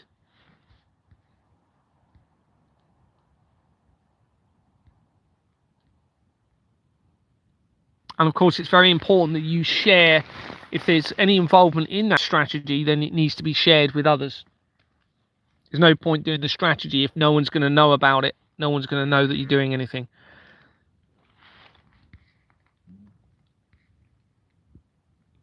Gary, I would actually love it as I love nature more than anything. You must be so grounded.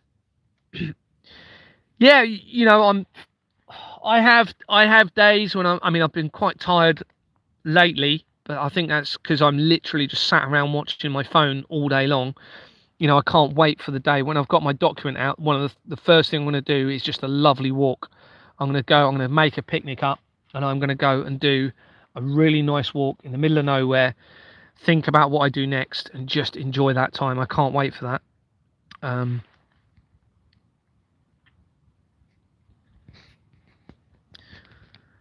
Someone's put Swiss Guards, the oldest ongoing military. Yeah, they actually seem to link in with the Octagon side of things as well in Switzerland. Octagon companies feature all the way through my research.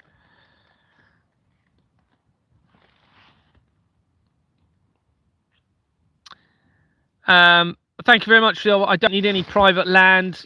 You know, as soon as you start going to a location with anyone that knowing it, whether it be someone on here or not, whether I can trust them or not, I don't know, then I start to compromise the evidence. I can't do that. I've got to stay by myself. As it's not difficult, it's challenging being by yourself for so long, but it's just one of the necessities of this.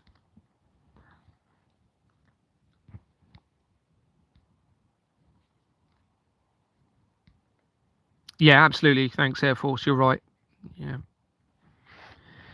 Who is learning the truth? So why is it painful? When learning the truth, ignorance makes you happier. You have to have truth as a founding, don't you? As a grounding. If we don't have the truth, or we know on a relationship basis, if you don't have truth, you don't have trust.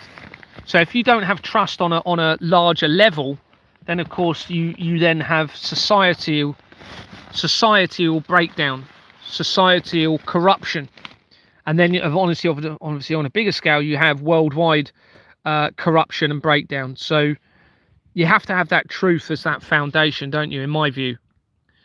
And then you use incentivized choices to generate change for people that don't, you know, or need that to incentivize them.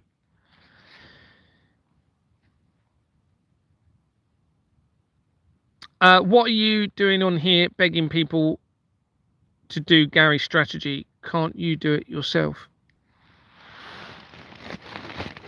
Yeah, I think that was meant for someone else, but just to let you know why I'm not going arresting anybody at the moment, it would be what I would be doing. Okay, first thing I need to do is get the evidence out there, as much evidence as I can, get it out there because nobody else is doing it.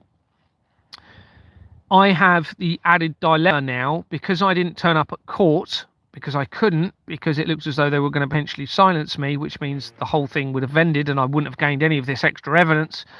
And it's critical that the evidence that I've got since then, there could be a warrant out for my arrest. So if I was to go and arrest someone and call the police, first thing they're going to do is probably check my name, and then I'll be arrested under that warrant. That means I'm out of the game. That means no further evidence, and it means that I won't even be able to disclose or publicise that attempted arrest. Now, obviously, I could video the lead up to that, and try and show myself being arrested.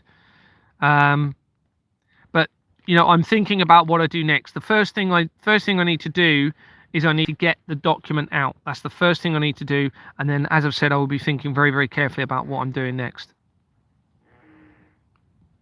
How is the truth good for you when you can't do anything to change it? Well, you absolutely can change it. That's why I'm giving everybody the evidence and a strategy.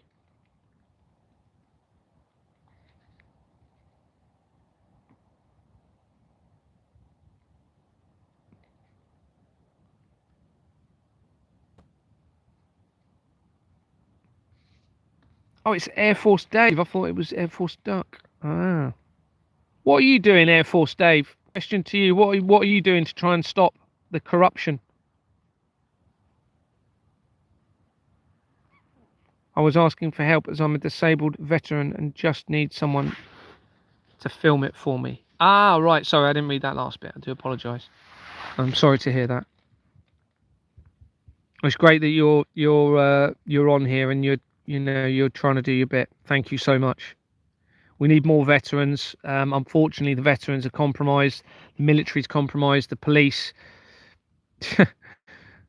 All of the organisations appear to have been set up deliberately, which means you've got loads and loads of people compromised within them.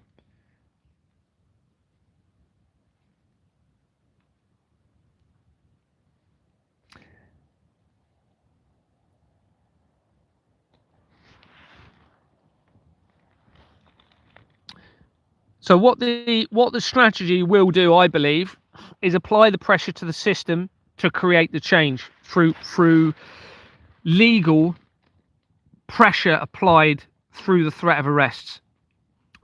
Because what you'll find is people won't want to work at solicitors. Okay, you'll find that people won't want to be financial accountants if they're going to be publicly exposed as being linked to the crimes against children.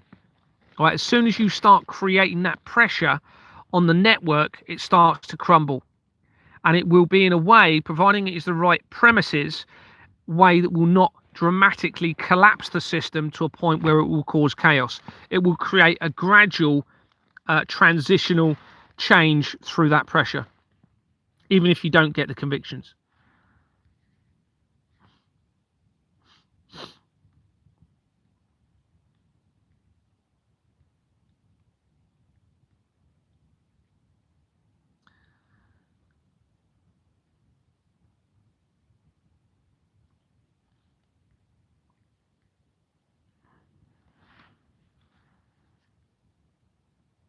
Just reading the comments. I'm probably going to head off soon. I've no idea what the time has been on. 3 hours.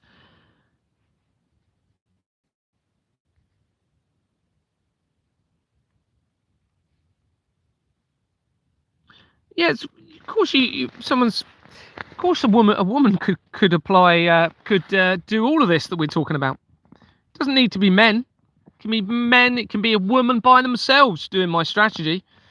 You don't need men to say words. Okay, women are more than capable of doing what I'm talking about. This isn't about manhandling, grabbing hold of people, throwing people to the floor. This is about giving a document and saying some words and making a phone call and doing a video. It's really, anybody can do it.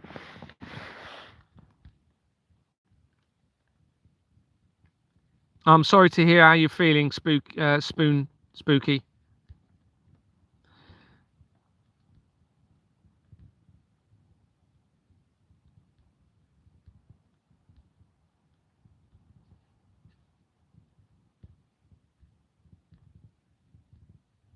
Sorry, I'm just reading through the comments. I think I've said everything I needed to say tonight. What I would say is nobody needs to fear, okay? Everybody needs to really get rid of that fear, certainly for themselves. I think what you need to really consider is the consequences of not doing the right thing in all of this, according to all of the evidence. And not only, you know, even if a lot of this evidence is, or the potential threat to everybody is not real, the fact that you need to do something for your own well-being, really, because how can you sit back and do nothing when potentially even a slight chance that children are suffering in this? You can't. I mean, if you do, then you're part of the problem, unfortunately. So it's incredibly empowering when you are willing to face any consequence for those that are less fortunate than yourself. And let's face it, you don't get any less fortunate or more vulnerable, shall we say, than the most innocent of all the children. So if we're going to be doing anything for anyone, it'll be for the children, particularly as they appear to be being tortured, skinned alive, and their blood being consumed. I mean, nothing should unite everybody more than that, to be honest with you. Thank you very much for listening to me. Really appreciate it. I'm sorry if I've gone on a little bit. I'm getting a bit tired. I'll catch up soon. I'll try and do a live fairly soon. I'm going to be hitting the document again tomorrow and trying to get that out. And as I've said, as soon as I get that out, I'll be doing more lives, and probably on TikTok, because on there people can come on and talk to me. It's a lot easier for people to actually come on, and, you know, it's nice for me not to do all the talking. And you know, it'd be good to bounce the evidence and the ideas off of people as well, whilst I think about what I do next. So thank you so much. Really appreciate all of your support. Take care, everybody. All the best. Bye.